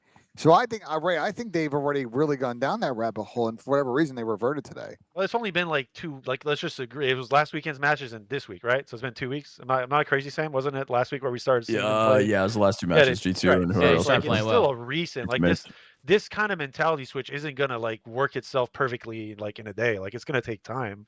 I think it's just as long as they can start realizing and understanding when they're not doing things in the way they talked about, and get back to it, and like eventually it'll just be instinctive to them, and it should be a contending team. Yeah, you also want to be careful, bro. You don't want to just make changes and just blow it up. The grass ain't always greener, bro. You know, they got good not. talent. They got the not. right pieces, right? Like sometimes you feel like you need more time. I agree with you, Ray. Like the last couple matches online from Thieves, we actually saw glimpses of how they should be playing the game, and they were actually 100%. really good. Like they look good. But Thank Duarte, God what's you wrong, guys are Duarte? saying I see- something because, bro, I just realized we're talking about this like these guys just got fucking 360 it World was Star a turned good on out of the series. series. It was a good series, bro. They played against FaZe, who literally was damn near in the finals last stage, and has been playing good online. And Simp just went "Who's your daddy" mode on him. Like, they are still a good team. Yes, they have their problems. They're working on fixing them, but they just fucking, we're going to talk about it later because they play again, but they fucking world starred another team that they lost to online. Like, and they completely blew them out. Okay, this team still has a chance. They're working on shit. Like, you can give them some time. Like, it's not like they just got world starred out of the tournament, bro. Like, we are blowing this way out of proportion. Yeah. Can they For not? me, We're saying standing they on can't that. win. I feel like, yeah, they can't win, bro. You never want to pick up. It's like a relationship. You don't want to go into a relationship and try to change the person and mold them into what you want them to be. You want them pre-molded. We're trying to turn a BZ into a role player or some shit. Or Hydra. Hydra's like, yeah, I'm trying to take the back seat and free up my teammate. No, we need to free Hydra up. Like, what? This team would be better with Kismet on the team. 100%. They're gonna pick up. My prediction is they're gonna pick up somebody in this gap. I don't know if they'll make an immediate change, but they will pick up a substitute player as a message if they don't get at least top 4 at this event. But you could also build a relationship, Don, and make it stronger. You don't want them to be completely molded. Like, you don't want to have to mold them from the ground up. These guys, we talked about their roles when Ken was on the team. We're like, who's gonna get the hill? Who's gonna take a route? Who's gonna sacrifice? Who's gonna take the bomb? They were trying to have Ken take the bomb some rounds. He's the fucking AR on the team. Like, Yeah. they're just not gonna win. If it clicked right away and they were just gunning people like to smithereens, then I'd be like, okay, they have a chance. But Yeah. it's just not clicking, bro. I've been on a team where I thought we were gonna be godlike. I was like, I was already tweeting out that we're gonna be the champs before we were the champs. We got on the game. We're down 2-0 to Doug. I'm literally fighting for my life on Envy with me, Hook, and Slasher. On paper, the team was supposed to be good. We were fucking terrible. We were terrible. Well, listen, we'll see Thieves again here in the future. I mean, speaking of those FaZe boys, I mean, man, they just elevate on land, bro. They just get better on land, man. You know what I'm saying? Any other final thoughts, guys? Any other final thoughts? Shout out to Drazza today. He fucking fried. Yeah, it's the Alaskan assassin. You know what he's doing. Absolutely. Let's go to the next one. We got OpTic Texas going up against Toronto Koi. OpTic Texas, they delivered as expected. I mean, everybody's got this as the #1 team going into the event, and they got a 3-0 victory over the Toronto Koi. We start things off at a dead hard point where OpTic win 250 to 218, a raid S&D where OpTic win 6-1, and an exposure overload, which in my opinion, OpTic was actually had a comfortable win there, but then Toronto somehow kicked up at the very end and was able to tie it up, make it a game, but OpTic Texas was able to close it out and win that one 6-5. We'll scroll down, take a look at the stat sheet. You got a 1.24 from Dashy, a 0.94 from Hook, a 1.35 from Mercules, most damage in the lobby. You got a 1.0 from Shotzi. On the other side, you got a 1.18 from Kleenex. You got a 0.69 from Jamie Insight in this one. You got a 1.02 from Joe Deceives and a 0.64 from Kips, which has arguably probably been his worst series thus far with Toronto. We'll scroll down, take a look at the match MVP. Look at him. The Aura, Mercules with a 1.15 in Hardpoint, a 6.5 at S&D, and a 1.10 in Overload. Sam, I think you've already said it in the watch party. I'll say it again. His S&D is fucking insane. I mean, this guy's search and destroy gameplay is crazy. Probably the best S&D player. He's in the the best. game right He's the best S&D player. which is nuts. But I mean, we'll start with you, Duarte. We'll work our way down. Duarte, what you think of the series? It was clinical from OpTic, Texas. I don't know if there's much to say. This is what we expect from much OpTic. to say, bro. These guys are them. Mercules. That guy is absurd. He's just continuing his terrorizing of other teams going into LAN. Yeah, I mean, map 1, map 3 were a little close, but ultimately I knew OpTic had this shit in the bag. That raid was clean as fuck. I mean, they just got outclassed. On the Toronto side, I mean, this just happens with Jamie when they play against like the really good teams. Like he's just not that good, man. He gets outclassed. And you know, Kip's had a stinker of a series, but you know, he gets a pass because he's been pretty good for them. He's changed their team a lot. But yeah, I don't know. These Toronto Cats are just kind of the definition of mid right now, and I don't know what these guys are planning on doing going forward. They're still in the tournament, right? Yeah, no, they are. They just beat the Falcons, yeah. Yeah. So yeah, they're still in the tournament, but you know, I think their road will end relatively soon as well. Mm-hmm. Yeah, I think Kips gets a pass. I think Kips would have had some nerves going into this series, man. Going up against OpTic. I think maybe, you know, he's a rookie. A hard first LAN series. So yeah, first LAN, you know, hopping on LAN, you know, being a rookie. They had played Surge. They had played Surge before this. Yeah, they played Surge. They played Surge before. OpTic's a different ball game to Surge, though. I mean, let's be honest. It's not even comparable, bro. You know, like you compare an OpTic Texas to Vancouver Surge. Yeah, what do you think? What you think the gap is smaller, Sam? You think it's smaller? We gotta give some grace to the Vancouver guys, man. Those guys suck. Those guys are you terrible. All right, sorry, guys. All right, These guys sorry. are Do you guys fucking agree terrible. in this series that like Toronto ended up playing the series 2v4, but honestly could have won map 1 and map 3 in this series? Like the 3-0 doesn't do justice. How the series played out. I mean, I think the map 3 got close. I don't know how it got close, to be honest with you, but no, I don't think it was close. But I actually It went thought to it was. OT. I Big actually, map. yeah, but it won shouldn't OT. have went there. It The map- shouldn't have went to OT. The map 1 was fucking absurd. I think Jamie and Kips were both like triple negative at one point, and it was still a tie game like the Yeah. entire time. I don't know what the fuck was going on there, but Sam, what you think of the series, Sam? I thought Merc was aura farming in the map 3. That's why it was close. The overtime clutch. I mean, it's nothing but an expected result. Truthfully, I mean, OpTic is just clear cut best team in the game right now. And I mean, on the side of Toronto, yeah, I said this before. I just, whenever Jamie plays like the rosters that are close to him or underneath of him, yeah, he'll have a good series here and there. But when you need him to like show up and have a series where all 4 of your players are playing well in order to win it, he just hasn't for a while now. So I think more changes are probably needed for this Koi team if they are expected to make a deep Sunday run. Because right now, I just think they're absolutely mid. But not really much to say on the side of OpTic, man. They're the best team by a fucking country mile at this point. Yeah, they're calling him Mullet Merc now. That's what they're calling him. He's got a mullet. And he's got Got a so much mullet ice, now. too. Ray, what you Spicy. think, Ray? What you think of the series? I think Kips came from the Huntsman, so he had to be respectful of his the parent team that helped him get up there. You know, no, I'm kidding. I'm just kidding. When's the last time we saw a team win a tournament while dropping a map? Without dropping it's a been whole while. map? You don't think they're gonna drop a map, right? Is this the take you're about to have right now? Potentially. I mean, they might. I mean, after the stage Has they that just ever had. happened? Like a Ray loves OpTic, bro. it never I don't think happens. it's ever- I He don't think it's ever thought they were happened. about to Bro, clean it sweep never the whole happens. year, It too. never He happens, bro. loves Because I OpTic. swear to God, It's been close. regardless of what happens in the bracket, dude, it's in the finals. That's where it always gets gritty, dude. Yeah, like, that's fair. That's so hard to do. But fuck, dude, if anyone can do it, I it feel- might yeah, be these that's kinda where I was motherfuckers. getting at. I feel like if Bro, anyone's that gonna would do it, be it's gonna be fucking them. absurd. Yeah. I do feel like the maps are like, dude, the maps are pretty close for what it is. Like considering how, I mean, we can all agree OpTic is the most efficient team in the game right now. Yeah. Like the fact that Toronto kept it close with those kind of slang moves definitely gives you some hope for Toronto moving forward. Swing in and be prepared for some. I thought CleanX played great today, to be honest.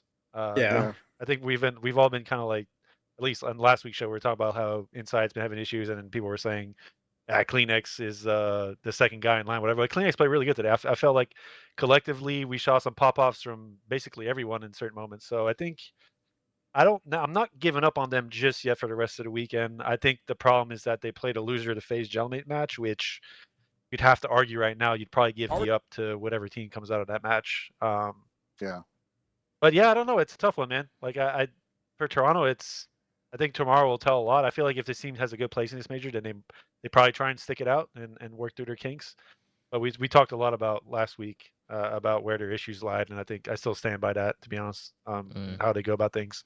As for OpTic, man, sorry, just let me the Merc glaze can't be enough, and the fact that. Can we all agree that Merc hasn't been playing his best in the last couple online matches? Yeah, only in respawn. It's only in respawn. He's still got it, Surge, bro. It's only in respawn. He hasn't been good. But bro, like the fact that you go through these matches with this team and like different players just having it's just everyone is seeing can pop off, and they're all like in the way we talked earlier. Who we were talking about, like with the Miami guys, in terms of like equal opportunity from the players and how they go about the game. Like all of these guys are given abilities and positions within a game to have these like big moments, and they're all good enough to take advantage of him. Which I think is why it's so scary to play this game. I can tell you firsthand that's why it was scary to play him last year when we played in the finals as champs in EWC. It's just the moment you give him any kind of like inching to having position on something, they are just in your face for like 2 minutes, and it's just the hardest thing to come out of. That's because when you watch them, you can tell they're like one fucking brain, dude. They're one moving like piece. Like it doesn't. You're never watching them being like they all know what each other are doing at all times. Like they have full trust in each other. They're always making the right play. It feels like I don't know. They just are one. They're an oiled machine, bro. I will say that, Chris, like, there is a saying, like, you don't fix a roof when it's raining outside. Like, I do think today they didn't bring A+ COD. Yeah, you never heard that saying before? No, that saying didn't make any sense. You would never fix a leaky roof when it's raining outside. Why would you ever? You didn't have the leaky part in when you first said it. Okay, well, I missed that. But the point is, like, I think if you're OpTic, I think they got away with playing a little bit under their standard today. And I do think that he's kind of outclassed Toronto talent-wise. But I expect them to clean up for tomorrow when they got to play G2. I will say, though, that looking at the maps they play, like Den is one of those maps because it does make sense now that I think about it. Gotta leave? No? What, you think getting kicked out? We actually got a dip? Benj is getting kicked out. Oh.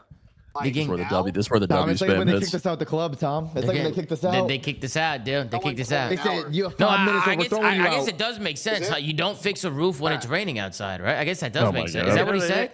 Let's just say goodbye. Is it GG's? Yeah, we got a dip, boys. We're getting kicked out. I'm sorry. All right. Have a good day. Bye, Take care. Bye, guys. What a pleasure. I will say what, because I want to finish what I was saying. Den is one of those maps where you kind of get into a trap where like you can outslay teams, and the maps can be very close. Because I feel like it's actually really easy to hold hills on that map if you have like the favorable spawn. So that's why you saw like Toronto battling back a lot of the time, at least on Den. Yeah. It's a lot harder on certain maps, but Den is one of those trap maps because it's just so easy to reinforce hill when you have spawns. Yeah. Wait, Tom, should I join the ninja? Yeah, join up, Dill. That'd actually be perfect. Absolutely. Actually, I don't even know how's Ben's camera still on. I don't even know how his camera's still on. Sure. But yeah, I agree. I mean, I think we all have OpTic making a run this event. What do you guys think? All of us probably got to make a run. I have them winning. Yeah. Yeah. We had OpTic winning. Me and the ninja, Dill. Me and the ninja. Actually, you might be. Hello. Ben's actually got a. I don't know why he's still in the ninja. Could somebody kick him? Wait, I'll hang up until. Yeah, once he leaves, then yeah. I don't want to fuck it up. But yeah, I think we all have OpTic making a run. To be honest, they look really good. Ray, I agree with you. Just like their efficiency, like how quick they are to take space, and they just knowing when to pinch, and how quick they are at doing it. Like their decision making is just they think so ahead of the game that it's just really hard. It's really hard to counter it when they put you in those blenders. It's just hard to get out of it. Because they're all on the same page. But they're so good at playing from the disadvantage. Like a lot of teams will be in like a disadvantage scenario in hardpoint where they're like breaking a hill, or they're trying to like, you get in those tug of war scenarios in this game a lot where like you have the bad spawn, they have the good spawn, but like you don't have time to go around or to try to efficiently break. But they're so good at playing from those bad ends of like hills. Yeah. And like where they actually, it doesn't matter if they can't get the fucking hill, they'll make you fight for that time and nullify a lot of that time that you would essentially get by having that advantage. Yeah. And that's what makes them so fucking deadly. Yeah. They're a really good team. And obviously we'll take a look at tomorrow's matches at the end, and we'll give our predictions. But I think we have OpTic going pretty far. I think we all agree that they just look really, really good right now. But any other final thoughts? Anything you guys want to add to that series? I mean, unfortunately for Joe, bro, he didn't drop the 1.3 that's needed to win. Like that's He could have dropped a literally 2.3. They would have lost. That's literally this team's win condition, and when they play top teams, he's not gonna be able to do that every single time. So Yeah, for sure. Merc clip. What are they talking about? The Merc clip. Watch the clip of Merc in the map 3. the OT. Oh, they want to see the OT. Okay. we can show that. Also, while we're still Yeah, on that was a good OpTic, tippable ass stat that just came in from my chat. I don't know if it's 100% true, but I'll give a shout out to OpTic Chef. He said this OpTic team have played 14 series on LAN as a team and have won 14 series on LAN since forming. 10 of them were 3-0 sweeps. Damn. Insane. That is insane. fucking crazy. Yeah, that sounds like it's worded wrong, but 10 of them being 3-0 sweeps is crazy. Last year, right? One of them was a 4-0 last year. Yeah, so I don't know. I don't know how he worded it, but I'm going to go ahead and buy into it. That's fucking crazy. Fuck. Yeah, for those of you that want to see the Merc play, I mean, we go into an overtime. It's a 4v4 stalemate. And just to kind of skim through this, just to see kind of what goes on here. The fights start the middle of the map. I mean, first of all, let's take a look at the shots here for Merc. The wall bangs, it literally looked like that he was hacking there and just tracing through the wall. I mean, that was fantastic shots coming in from Merc. But then Hook dies. Scammed here, bro. Kips, you think, him running out mid? Bro, you think why? him, like, he should just stay with his team. Like, bro, you have numbers. You can just trade out shots in the back. Where I don't know where he's going. I don't know where Kips is going, to be honest with you. He did kind of scam here. This is weird. Out. He blacked out. He definitely blacked out. He just ran at them mid-map. And he slid out mid, too. He didn't even stay in the headies. He just kind of, like, slid out and gets picked. And trades go down. Kleenex is able to find another one, so it is a 2v2 situation. Then you can see Dash, he actually makes a play on this guy. Bottom server, bottom P3 is able to find a kill. But then quickly, that's traded out by Kleenex top ring. Kleenex actually hit some really nice shots here onto Dashy. That was a fantastic shot from him. But we're left in a 1v1 situation. Kleenex versus Mercules. Merc spots Kleenex low P5. And instead of challenging, Merc just takes the device and dips the fuck out of here. He's out. Beautiful. It's just a great heads-up play. It's just a smart play. Consistent play. I don't even think Toby was thinking about it until he grabbed the device and started running. I don't know if he's doing it on purpose, but like that's like the weird part if you get into a 1v1 and overload like that, because you have to kind of play near the ball. Told him to. Apparently Hook told him to. Yeah. You have to play near the ball because if the guy just grabs it and he's gone, it's over. But also it's like a double-edged sword. Like if you're gonna play by the ball, depending on where it is, it could be in a shit spot, and that could also get you killed. So, I mean, the ball's on Merc to do that, or whoever made that call and him to follow it. Like, that was crazy. Yeah, it was a great heads-up play from Merc. Good call from Hook, if Hook's the one who called it. I mean, just good plays all around. Got JP and Damon joining the stage. It was a great win from OpTic Texas. They started off the tournament hot, which is, I think, what everybody expected. But you guys got any other final thoughts? Because these next 3 matches are all 3-0s. So, we spent more time on the early ones. Definitely got to talk about the Falcons. But any other thoughts, guys, on OpTic? Was there any? I mean, I think Merc knew he had the timing to do it, but the crowd did yell really loudly when he grabbed the ball and started running towards the point. The crowd cheese is always something. But I think they knew though. Like once he grabbed the ball, he made the play for it. Like he knew that. Yeah, it's not really crowd cheese. I feel like at that point, like he's out. If you're grabbing the rock, you know what he's about to do, bro. Yeah, they saw each other. Like Kleenex saw Merc. Merc saw him. Nah, right? Come on. You know what I mean? Let's go to the next series. We got G2 going up against the Riyadh Falcons. This one ended in a 3-0. We start things off at a Den hard point where G2 Minnesota win 250 to 228. An exposure S&D where G2 win 6-2, and then an exposure overload where G2 win 5-4. We'll take a look at the stat sheet. SGO with a 0.89, Kremp with a 1.26, Mambo with a 0.75, and Caesar Skies Bueno with a 1.13. On the other side, you got Celium with a 1.06, Xnay with a 0.83, Kismet with a 1.05, and Pred with a 1.07. Match MVP is going to be Kremp with a 1.03 at Hardpoint, a 1.4 in Search, and a 1.61 in Overload. Donnie Duarte, we'll start with you. What'd you think of the series? Mamba actually came out before the series, and he was like, yeah, we're back on land. We're way better on land. We're way more consistent on land. And I was like, oh, shit. Hopefully they don't get smoked. And they came out and they won 3-0. I mean, listen, outside of Mamba, they all look pretty good on land. But anyways, I'm just messing around with Mamba. But I mean, they looked really good in the series. They took care of, I mean, we talked about it online. You guys were talking about it a lot, how Falcons S&D is kind of ass. And yeah, they got their ass handed to them. Outside of that, they kept the 2 maps relatively close. I wasn't all out on Falcons yet after this series. I was like, maybe they can still make a run if they play in the next series. But ultimately, I mean, this just was foreshadowing what was going to happen later in the day. when they got knocked out. But I mean, on the Minnesota side, it's good to see Kremp still playing well. Kremp is criminally underrated. I know whenever we bring up the Minnesota rocker, we do like to talk about Kremp a lot, but in terms of like the grand scheme of all the teams, he's kind of sometimes flies under the radar when it comes to how good he's been for this team. He's fucking crazy, super talented player. Only he's gotten better over the years. And yeah, he looked really good. Skies continues to earn his spot on this team. A lot of the people at home have been hard on Skies at points. But I think he's been very consistent for this team, and he's a big reason as to why this team still is also, considered like a damn good team. But on the Falcons side, I don't know what the hell these guys do on land, bro. I thought they were going to make a run. I thought these guys were going to be pretty good coming into land with how good they were online, but they were horrible. They were just playing so solo. They weren't doing shit together. It was just a complete, I don't know, just difference from what we saw with them online. Yeah. Sam, what you think, Sam? G2 got a 3-0. Falcons were terrible today. This series and the next series with Falcons, we're going to talk about it, but I mean, it was just bad. Yeah, I had G2 winning this just off of the S&D. G2 is just a stronger S&D team, but I don't know. I was low on the Falcons going into it. The last show we did before this weekend, I said that they would only go as far as their respawn would carry them, and it didn't carry them out of a top 8 finish, unfortunately. They need a roster change, bro. They needed a roster change since they announced the team. They needed a roster change in stage 1 when they got top 8, and now they need another roster change in stage 2 when they got top 8. Xnid is just not the player that is going to help them. I love Saud. Everybody loves Saud. It's not really like that. He's just not the person that's going to help these guys win tournaments. Their online performance, I mean, if we criticized Falcons or Ravens for not winning a map, we're going to do the same to Falcons. These guys are absolute breakers, bro. I don't know what the fuck happened because their overload online was dominant and their hardpoint was also very good, like top end of the league good. And they showed up to the event getting almost none of the kills that they were getting online, playing almost not even close to the way that they were playing online, like at all in overload.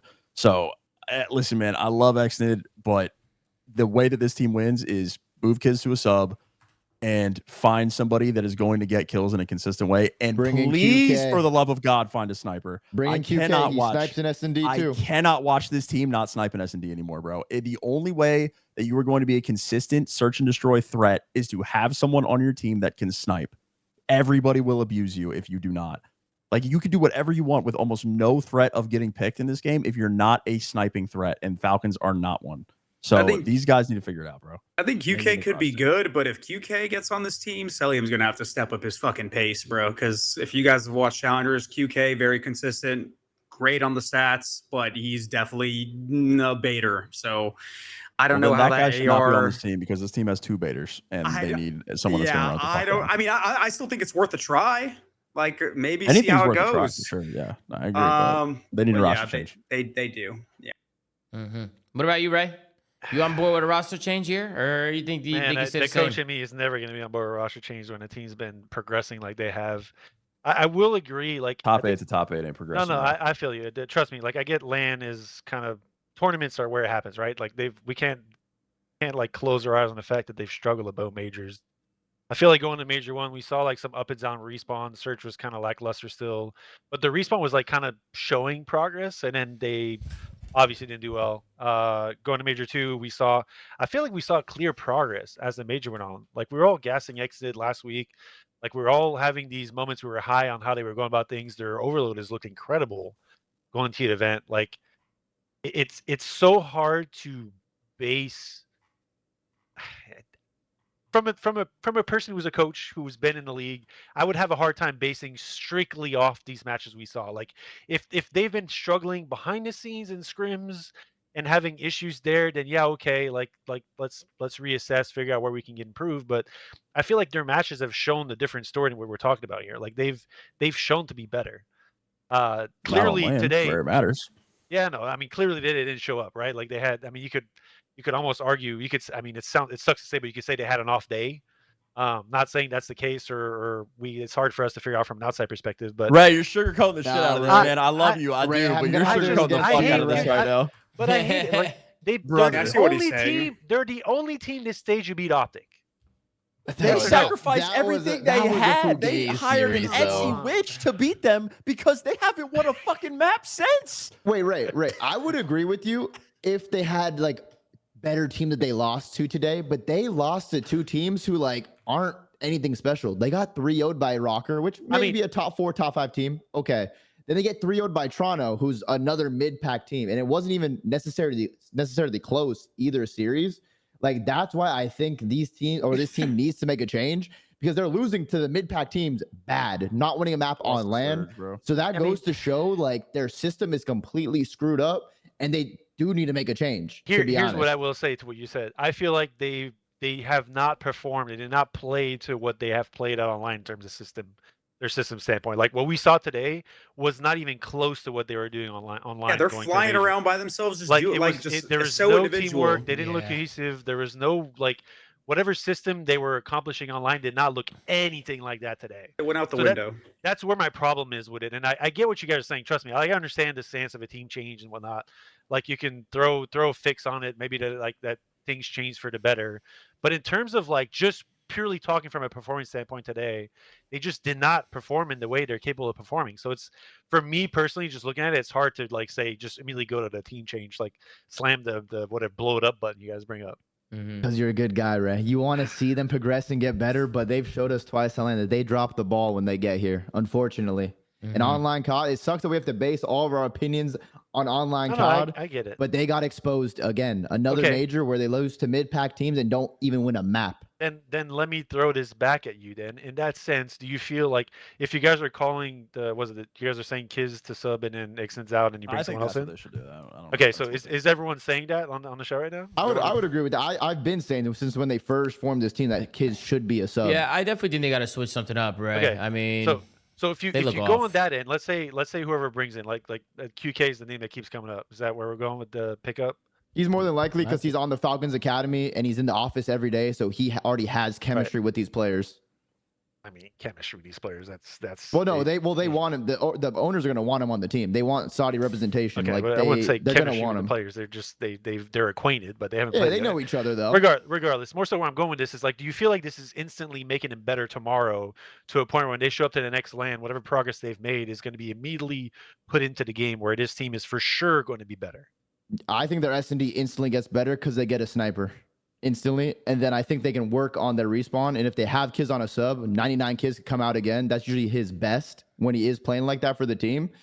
So I think they would it flows better naturally instead of Kiz being a flex player in this game. There which might is be not more his bag. chemistry. I feel like you need chemistry amongst your sub duo, right? So, maybe right now, like the chem's just not there between like Zawood and AG, where if you like kind of bring Kismet back to that role, like they might be a little bit more cohesive, but I mean, something's going to have to change, right? I mean, these guys they didn't win a map this weekend. Yeah, no, trust. I get it. Again, it's just, I hate looking at things from perspective, just like, obviously this is the biggest day of the stage, sorry.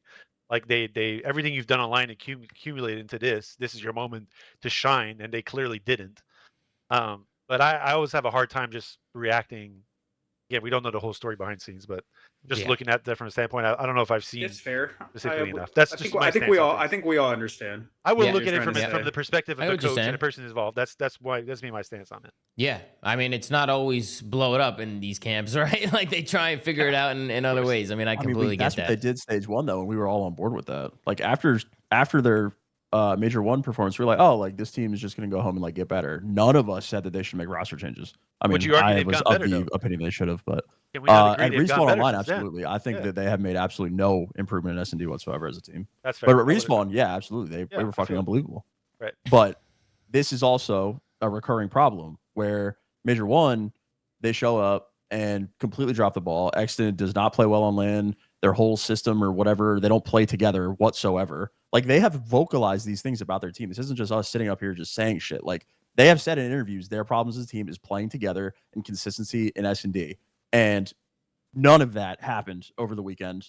And their Respawn that we were all praising, myself included, was just out the window, bro. These guys were a lockdown defense in Overload, and they were just everywhere on the map. Yeah, so I feel you. Like we gave them the grace that you were talking about from stage 1. But I think now you don't get back-to-back top 8 spending the money that they are spending and having the opinion of these players on your team without being like, okay, like there comes a point where we just have to do something. This isn't just Vancouver surge. They're clearly awful. Fucking blow it up. This is like, okay, we are expecting results. You have gotten us dead last at 2 straight tournaments with no improvement in a clear pain point game mode. Something has to change. And they're spending a lot of money. You can't just keep on keeping on. Bro, they spend the most money in the league. They are spending a shit ton of money, bro. Regardless, their 2 players is more than most teams' full salary. I mean, they probably don't give a fuck because they have a shit ton of money, but actually, they might give a fuck. I actually don't know. They want to win. You know, I'm sure they want to win, right? Like, you're spending all this money and you're just not getting the results you want to see. At least, like, I mean, they weren't even competing today. Wait till we talk about the next series. I mean, the next series is even worse. But to me, it didn't even look like they were competing, like, even there. Right? They were just, it was almost like, let's just get this over with. Like, let's go in here, let's get it over with, do whatever we could do, and then bop, it's just done. Like, they weren't even shooting back. That's what it felt like. Right, so I don't know. Falcons look rough. They're gonna have to figure something out. I don't know if you guys want to add anything about G2. I thought G2 looked good. I want to see them do it against different opponents. Yeah, I didn't really talk about G2. I was just ranting about Falcons, but I think G2 are good, bro. I think they're good. I mean, they've been good though. That's the thing. It's like online that we clown them for being up and down, but at the same time, everybody is. So it's like, I mean, they have consistent land performances up to this point. Like they got top 4. Like they played a very clean series today. Like. Of all of the criticisms that we have about all these teams, I feel like G2 is always the team in the corner that's like looking at us like, hey, guys, we're still here. So, yeah. I mean, if they keep it up and, make a deep run in the tournament, there's definitely some conversations to be had. But Caesar's been fantastic. I mean, this is a pure renaissance season out of him. He has been fucking lights out. I'm really happy for Bueno. He's been great. But yeah, Kremp's been awesome. Esriel has been awesome. Mamba, I still think, is pretty up and down in Respawn specifically. But I mean, G2 is a team that just you can't really push away, man. They're kind of always hanging around. We got to see them do it against top teams. I think that's where G2 always like. Who's even the top team though at this argument? Like, OpTic is the only like top team. That's true. I guess it's true. To be fair, FaZe right there, bro. They do it against FaZe. No, I mean they do it against FaZe all the time. Yeah, that's what I'm saying. FaZe, that's what I'm saying. FaZe is a top team. They do it against FaZe. Mamba runs that org, I guess. But like, that's the thing. They can go out there and get slammed by OpTic. They can make a run this event, bro. They could make a run. They could. I could see them getting slammed by OpTic tomorrow and then beating every other team in the tournament, but then getting slammed by OpTic again. Like, it's just there's levels to the game right now. Yeah. They're gonna be tested tomorrow. They play OpTic in their first match, and if they happen to lose that, then they play Thieves. Yeah, so, they got to test tomorrow for sure. Yeah.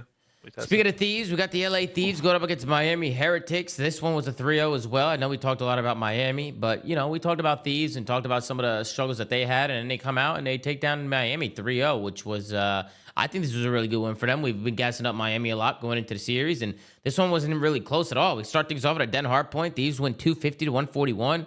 Scar S&D, Thieves win 6-1, and then they close it out on the Exposure Overload 5-4.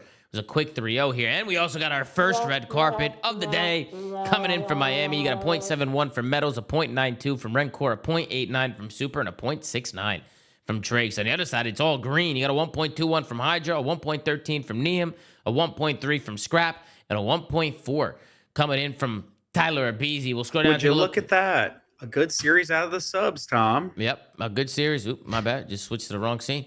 Yeah, a good series out of the subs, and you see what you get, Chris, right? You get results.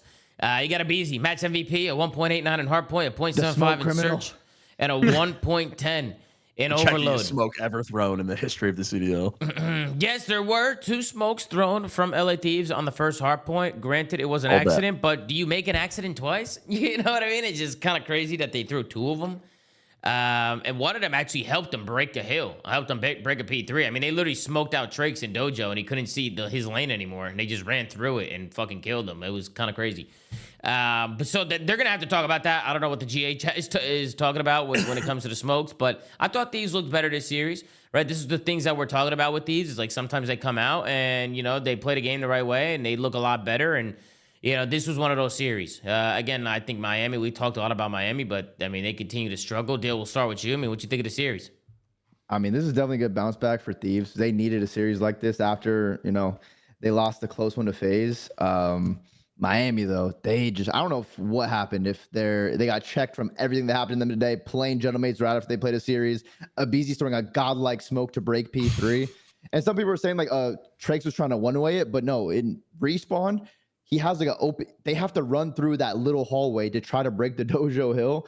And since he has no aim assist, they can just run up for free and get close on them. So that was kind of cheese. I do feel for him there, but that's still not a whole reason to be checked out and get beat by 100 points that map. 6 won the other map. Like, I just think this Miami team is compromised from their game plan to how they play the game, their inefficiency. I think it is probably just time to make a change because we all expected Miami to be so much better this weekend. And that's back-to-back lands for not only Falcons, but Miami too, where they disappointed. They looked really good online. They come here, they got slammed both series. So I think it's time for Miami to move on and just make a change. The direction they want to go, I'm not really sure. Maybe get Riyadh back in the mix because it worked last year.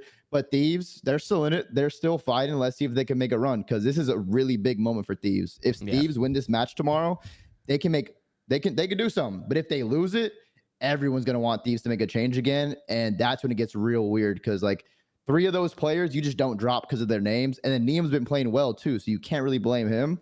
So this is a really big series for FaZe or for Thieves, and so is the next one. Ray, I want to go to you because I don't know about the whole making a change in Miami. I don't know if I'm there yet with Miami, personally. But I want to ask you, Ray, what you think? Do you agree with like even Don was saying earlier that Thieves need to make a change. Like, every time a team loses on lane, we got to make a change. Let's just relax here, boys. It's not the blow it up bowl. Pat's not here today. We can keep some players. Let's give them a chance. I don't know. It's like it's so hard. Again, like from a standpoint looking at it, bro, like these guys played like whatever, like let's say 150 scrims. They play 11 online matches leading to this point, and obviously Miami had a rough day today. Let's not blatantly like go around it. Like even this series specifically, I mean, this was clinical by torpedoed. Torpedo. There you go. Nice way to put it. But it's just, I feel like this team has potential. Again, like they've shown it before. They've shown it last year. Everyone's saying this about the team last year. They made some changes midseason, though, to be fair, right? They got Super halfway through the year, if I'm not mistaken, because he wasn't there at the start of the year. So it's not like this team shy away from making changes when they need to. I feel like they've pulled the plug when they've had clear moments where something needs to happen. I still think this team has potential. Again, it's more of a systemic kind of like understanding of how to take advantage of the kills you're getting. In this series, they weren't getting any kills, so that makes it even worse. But yeah, I don't know. I think this is Thieves kind of showing up, playing their good kind of COD that we know they can play. This looked a lot more like the last weekend when they played, rather than the first match they played today. So again, when you go through these different mentalities, how you're trying to approach things, they won't all click all at once, but you'll have series of moments where they do, and as the more you do it and the more they start clicking, the more you kind of repeat them. But this was a really good series on their part, and dude, the GA thing has, like, I don't know exactly how you can penalize it. I'm not a huge fan of GAs to start with, but like obviously there's some things that need to happen. But the fact that they threw 2 smokes, and like you said, one was clearly, I don't want to say it was a big moment in the game because it was still early in the map, but it did lead to a really good situation for Thieves off of it. So it's like, what can we do? Like, what can you look at these things and really be done about? It's such a weird thing for me. Sam, you got any thoughts on your team cheating? It's always that, man. I don't know. It keeps a recurring thing with these guys. Them and gentlemates. I don't know what's going on. What'd you think, Sam? What'd you think of the series? I don't think Miami really need changes. It's just such a weird weekend for me, genuinely, bro. Like, I know it is hard. Like, my thoughts is like, it's hard to watch online Call of Duty and really draw like good conclusions from it about fundamentals of a team. But like, I know that Miami gets a lot of kills, and I know that it's a poor way to play the game in order to win. But it was such a consistently happening thing online that I was like, maybe there actually is some merit to the way that they're playing. But I mean, the kills happened this weekend, other than this series. Like, they happened in their first series, and they still lost that. And then here, I just think they rolled over and died. Frankly, bro, like I haven't seen Miami look this bad maybe this year. I don't know, bro. They rolled over and fucking died. But I don't think they need to change just because, like, I've seen what they're capable of online, and I'm saying the same thing about like Falcons as I'm saying they need to change there, but maybe I'm fucking being a hypocrite here. But I don't know. I still have like a small semblance of hope for this Miami team. Maybe it's misplaced, maybe it's not, but I don't know, man. It's just a disappointing weekend through and through. And then on the side of Thieves, it's almost more frustrating that they won this way because an hour before this series, they played like my absolute asshole. And then they show up and play Miami, and they shoot it. They're playing like it's a fucking open bracket team for on a Saturday morning at an open event. Like, it just makes no sense to me how night and day, hot and cold this team is. So, I mean, it's a great win, genuinely. Like, obviously, out of land, great win against Miami, and a lot of momentum going forward. But I just don't know what team I'm going to get when they spawn in. It's very frustrating. They didn't play like your asshole. They went last map with FaZe when one of the players they got 4-1, brother. They got 4-1. Let's be real with ourselves. They didn't play out like your ass. When was the last year they got that we had 4-1? We had Tyler Beasley matches. started 1-15, and they got fucking And they shit still on, and won, they got and they lucky. still won, and and they they still won. won. I mean, that's because Scrap was hard carrying them though. Like They Scrap played is like everything shit for this against FaZe. team. If Scrap's not dropping 40 kills, getting 2 minutes in hill, like this team is fucked. But yeah, there's literally one team in the league where it feels like it's a fucking cohesive effort out of everyone, and everyone else seems to always rely on one person. So this conversation could be had about fucking everyone. Yeah. Duarte, you got anything you want to add? Or move on to the next one? I mean, nah. I mean, like you guys said, I don't really think they need to make a change. Like, you can argue and be like, yeah, maybe Metals isn't always consistent. Maybe it's a systematic issue. Maybe it doesn't matter who they put in here. But I just think these guys need to rise to the occasion this year, bro. They just haven't rose to the occasion at all when it came to their LAN matches. Yeah. On the side of Thieves, Scrap is fucking godlike. But the one thing I've just noticed about Thieves, and the reason why I feel like, yeah, they're inconsistent and they're working on it, is because I feel like every single player on this team outside of Scrap just has one game mode that they just like lack in every time. Like with Abe, somehow it's S&D. Like, I didn't think I'd ever say that Abizi sucks at search, but he fucking sucks at search in this game. He's just not very good at it. With Neum, it's a little bit of S&D and maybe sometimes hardpoint. He's just average. Yeah. And then with Paco, I feel like it can be his respawns, maybe not statistically, but just the way he plays. Like, he's not contributing. Like, he's not active enough. He's always like, it just feels like he's always like, it's like he's baiting in a way. I don't know how to explain it. It's hard to fucking like really read. Exactly but what you mean. You know what I'm saying, right? Yep. They just all suck at something. And when they play a series, you just never feel like you're going to go into a map and everyone is going to play well. It does happen sometimes. I mean, they're fucking good players, but it just doesn't happen consistently enough. Yeah. Ray, you got anything you want to add before we move on? Is it fair to say that, remember, was it Vanguard, how hard it was to be consistent?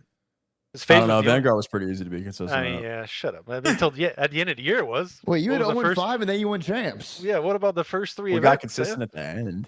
Yeah, but but like I feel like FaZe was the only team that whole year that was consistent. I feel like every team had like crazy up and downs. It was hard to Champs predict is just matches. peaking at the right time, man. It rings me Yeah. nothing. What about the event before that? Nah, it rings me nothing, bro. Shit is insane, It's just another bro. COD event, right, Tom? It's just another fucking event, bro. You just gotta Just peek like a out one major. weekend, bro. Shit is literally a joke, man. I'm just trying to more so make the point that like it feels like this game is turning into like for whatever reason seems to be hard to be consistent at for some of these teams. I feel like personally, to me, it's just in the way that some of these teams are approaching the game, how they play, because OpTic is clearly able to be consistent thus far. Yeah. But yeah, it's a weird one to me. I think it's just these Black Ops games. I think it's gotten worse. Like BO6, I think had a little bit of that, not as much as this game. But this game, it's What about significantly the worse. titles is making you think that? I think the way that these games have been designed lately, specifically Respawn and like Hardpoint and S&D, which are the majority of the game modes we play in a series, these hardpoints, again, there's a lot of the times where the game is making decisions for you.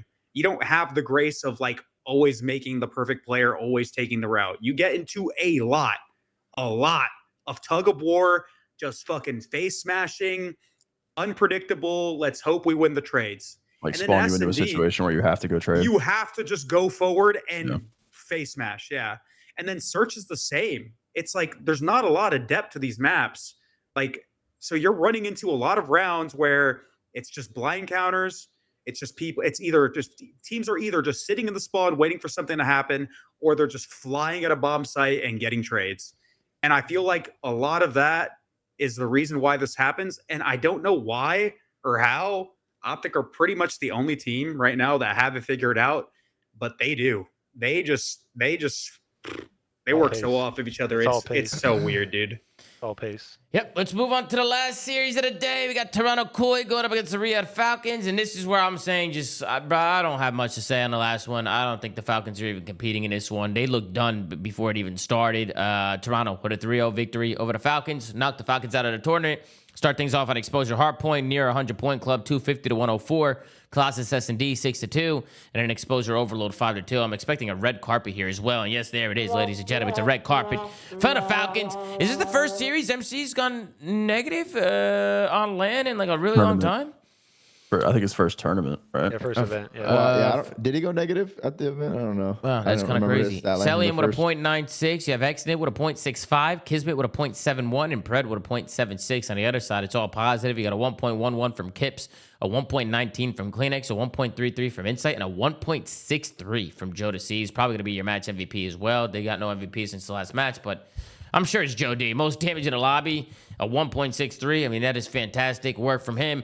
Is there anything you guys want to add on this series? I mean, I feel like we talked about both of these teams. I don't know if there's anything you guys want to say about it. I mean, this was just Falcons Like really. bro. Tom, Falcons really got exposed here. Can you show after map 2, not anything to do with the gameplay? Can you show them walking off stage? I've never so fucking sad, dude. I've never seen like any players on a team just look more defeated than Falcons did. Like it looked like they knew this series was over, and that this team is coming to an end. Like they looked depressed. Dude, actually walking away right from there. the stage after map 2 actually like it hit me. I was like, oh fuck. It bro. definitely Like, wasn't you the could best just tell. body language. Yeah, and they just got there. slammed every map. They got slammed map 3. Like you could just tell, like they were so checked out of it, and they're probably all like done with each other. Honestly, at this point. Yeah, here, Sell one actually, +1. Sell one +1 for the event, by the way. So he's still Saved the streak. Kept the streak. he Saved the saved streak. it, man. He saved it. All right, so this was after the map 2. This is after the map. Oh, wait, let me full screen it. This is after the map 2 right here. This is AG walking off. He looks like he's about to fucking He's punch a gone, wall. bro. His team's still on the stage. Yeah, he's already he's gone. thinking. He's like, bro, like, come on. Yeah, nah, I mean, it's tough, man. Honestly, I mean, it's not easy to lose. You know, losing sucks. We've all been there. We've all been players. We've all lost on the stage, right? It's not easy to deal with, but yeah, you could tell.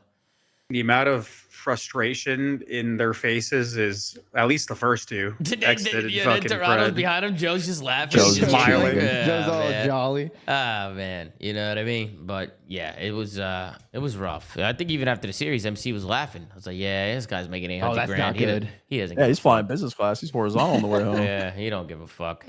But yeah, I didn't know if there's anything you guys want to add on the series. We've talked about both these teams today a lot. I mean, we're on board pace for like a 2-hour show right now. If you guys want to add something, go ahead, feel free. If not, we're gonna do our match predictions for tomorrow. The one thing to me that was, it's not necessarily just for this series specifically, but we didn't see a black heart or a Colossus hardpoint all day. Yeah, that today. is weird. Yeah, That that is was weird. fun. Very surprising. I You feel like gotta events think. always go like that though, right? Like there's always like a couple of maps that it seems like everybody just like wants to play, like per major. You know what I mean? Yeah. And it seems like Colossus and Blackheart are not in that pool. Yeah. All right, let's do some match predictions to see what's going on. But before we do, I just want you guys to know the merchandise is out, ladies and gentlemen. I know we've been talking about merch for a really long time, and finally it's out. We got Stallions jerseys, we got Flank tees, Stallions tees, Stallions hoodies, and also Flank hoodies. So if you guys want to check that out, make sure to go check that out at zooma.gg. We'll put the link in the description. We'll pin it to the top of the YouTube video as well. And you guys can go check that out, man. I've been really, really happy with FaZe. We upped the quality on the merch as well. You know, I see some people complain about the prices, but listen, man, I'd rather you guys have higher quality stuff than putting on a t-shirt that scratches your nipples and you can't fucking sleep in it. It's uncomfortable and you wash it and it breaks and it's just, you know what I mean? So, me personally, I'd rather you guys have higher quality stuff if you're going to order some merch. And it's up to you. If you want it, you grab it. If not, again, that's your call. You know what I mean? But merch is out. Zooma.gg if you want to cut the merch.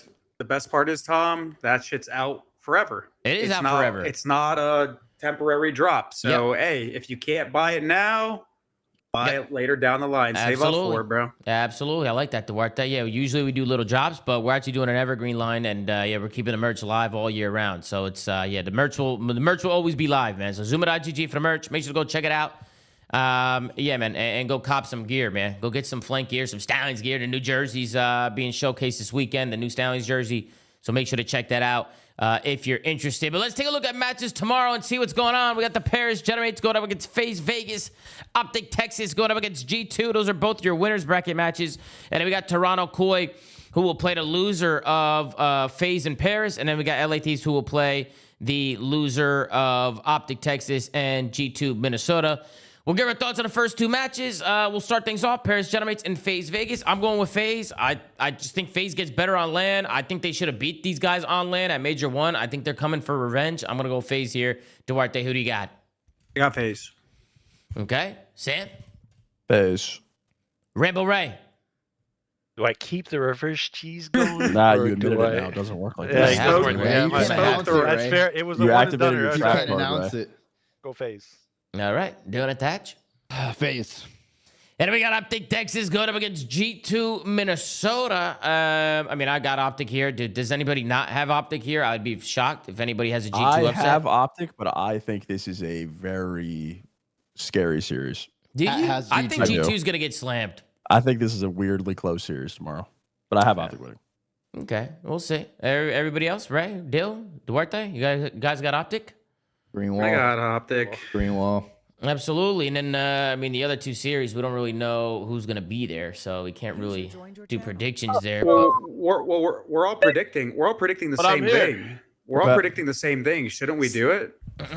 We all just said FaZe and OpTic. None of us. Yeah, we could do it. Different. I mean, we could do it. We would have Toronto. Is that the Slay? Is that Pat? Guys, I made it. I'm here. Hey, Pat, the show's what's over. good? Pat, the show's over. Pat? What's good, Pat? How Hey, you feeling? Tom, it's better to be late than to not be here at all. You know what I mean? That's true, Slay. That's true. So you want to give your predictions for tomorrow? OpTic G2, go.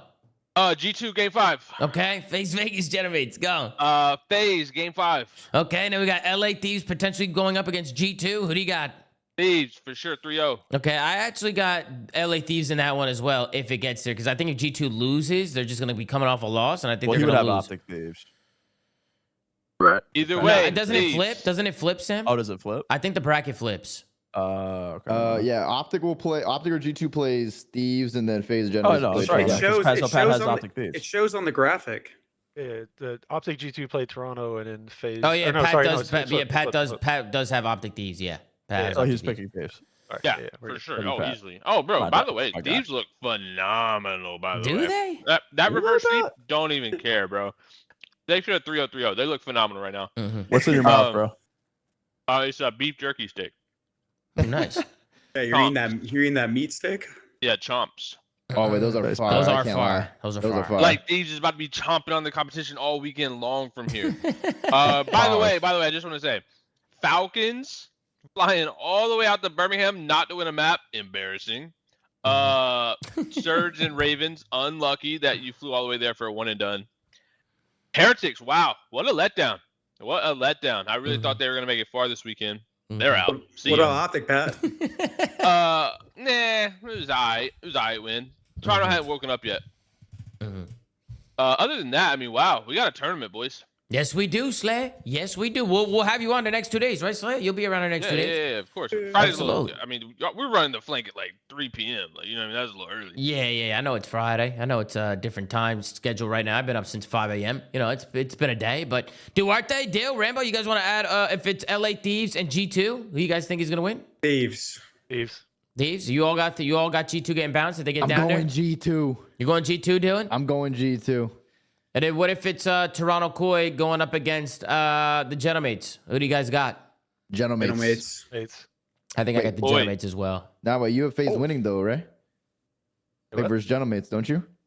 Yeah. So I said Yeah. mates. We said Toronto versus Oh, mates. I think you said FaZe, bro. Yeah, losers Sorry. bracket. Oh, I said mates. Sorry. Yeah. So we'll see what happens tomorrow. Obviously, some good matches tomorrow. Pat, anything you want to say before we head out of here? I want to say these are looking good, Tom. They really are. They really are. They really are. I'm so confident they're winning this event. We'll see. What is this Hitch tweet that everybody keeps like? What is this? He's having a baby. He's having a baby? Yeah, Dad. Having a baby. Hey, congratulations to Davis, man. Hey, I'm happy for him, man. The family's getting bigger. Shout out to Davis, man. Everybody go wish Davis some love, man. He's having a baby, man. That's incredible news, man. Big Davis, man. Hitch becoming a father, man. Time's moving quick, man. We're getting old, guys. We're getting old. It's your turn.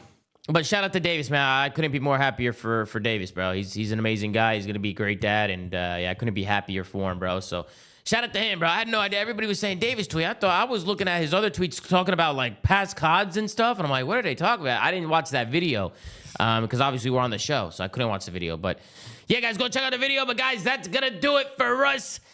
Make sure to like, comment, and subscribe if you're watching on YouTube. Anchor.fm/theflank. You go audio/Rango. Follow @theflank on Twitter, @theflankpod on Instagram, and of course ZooMaa.gg for the merch. Merch is now live.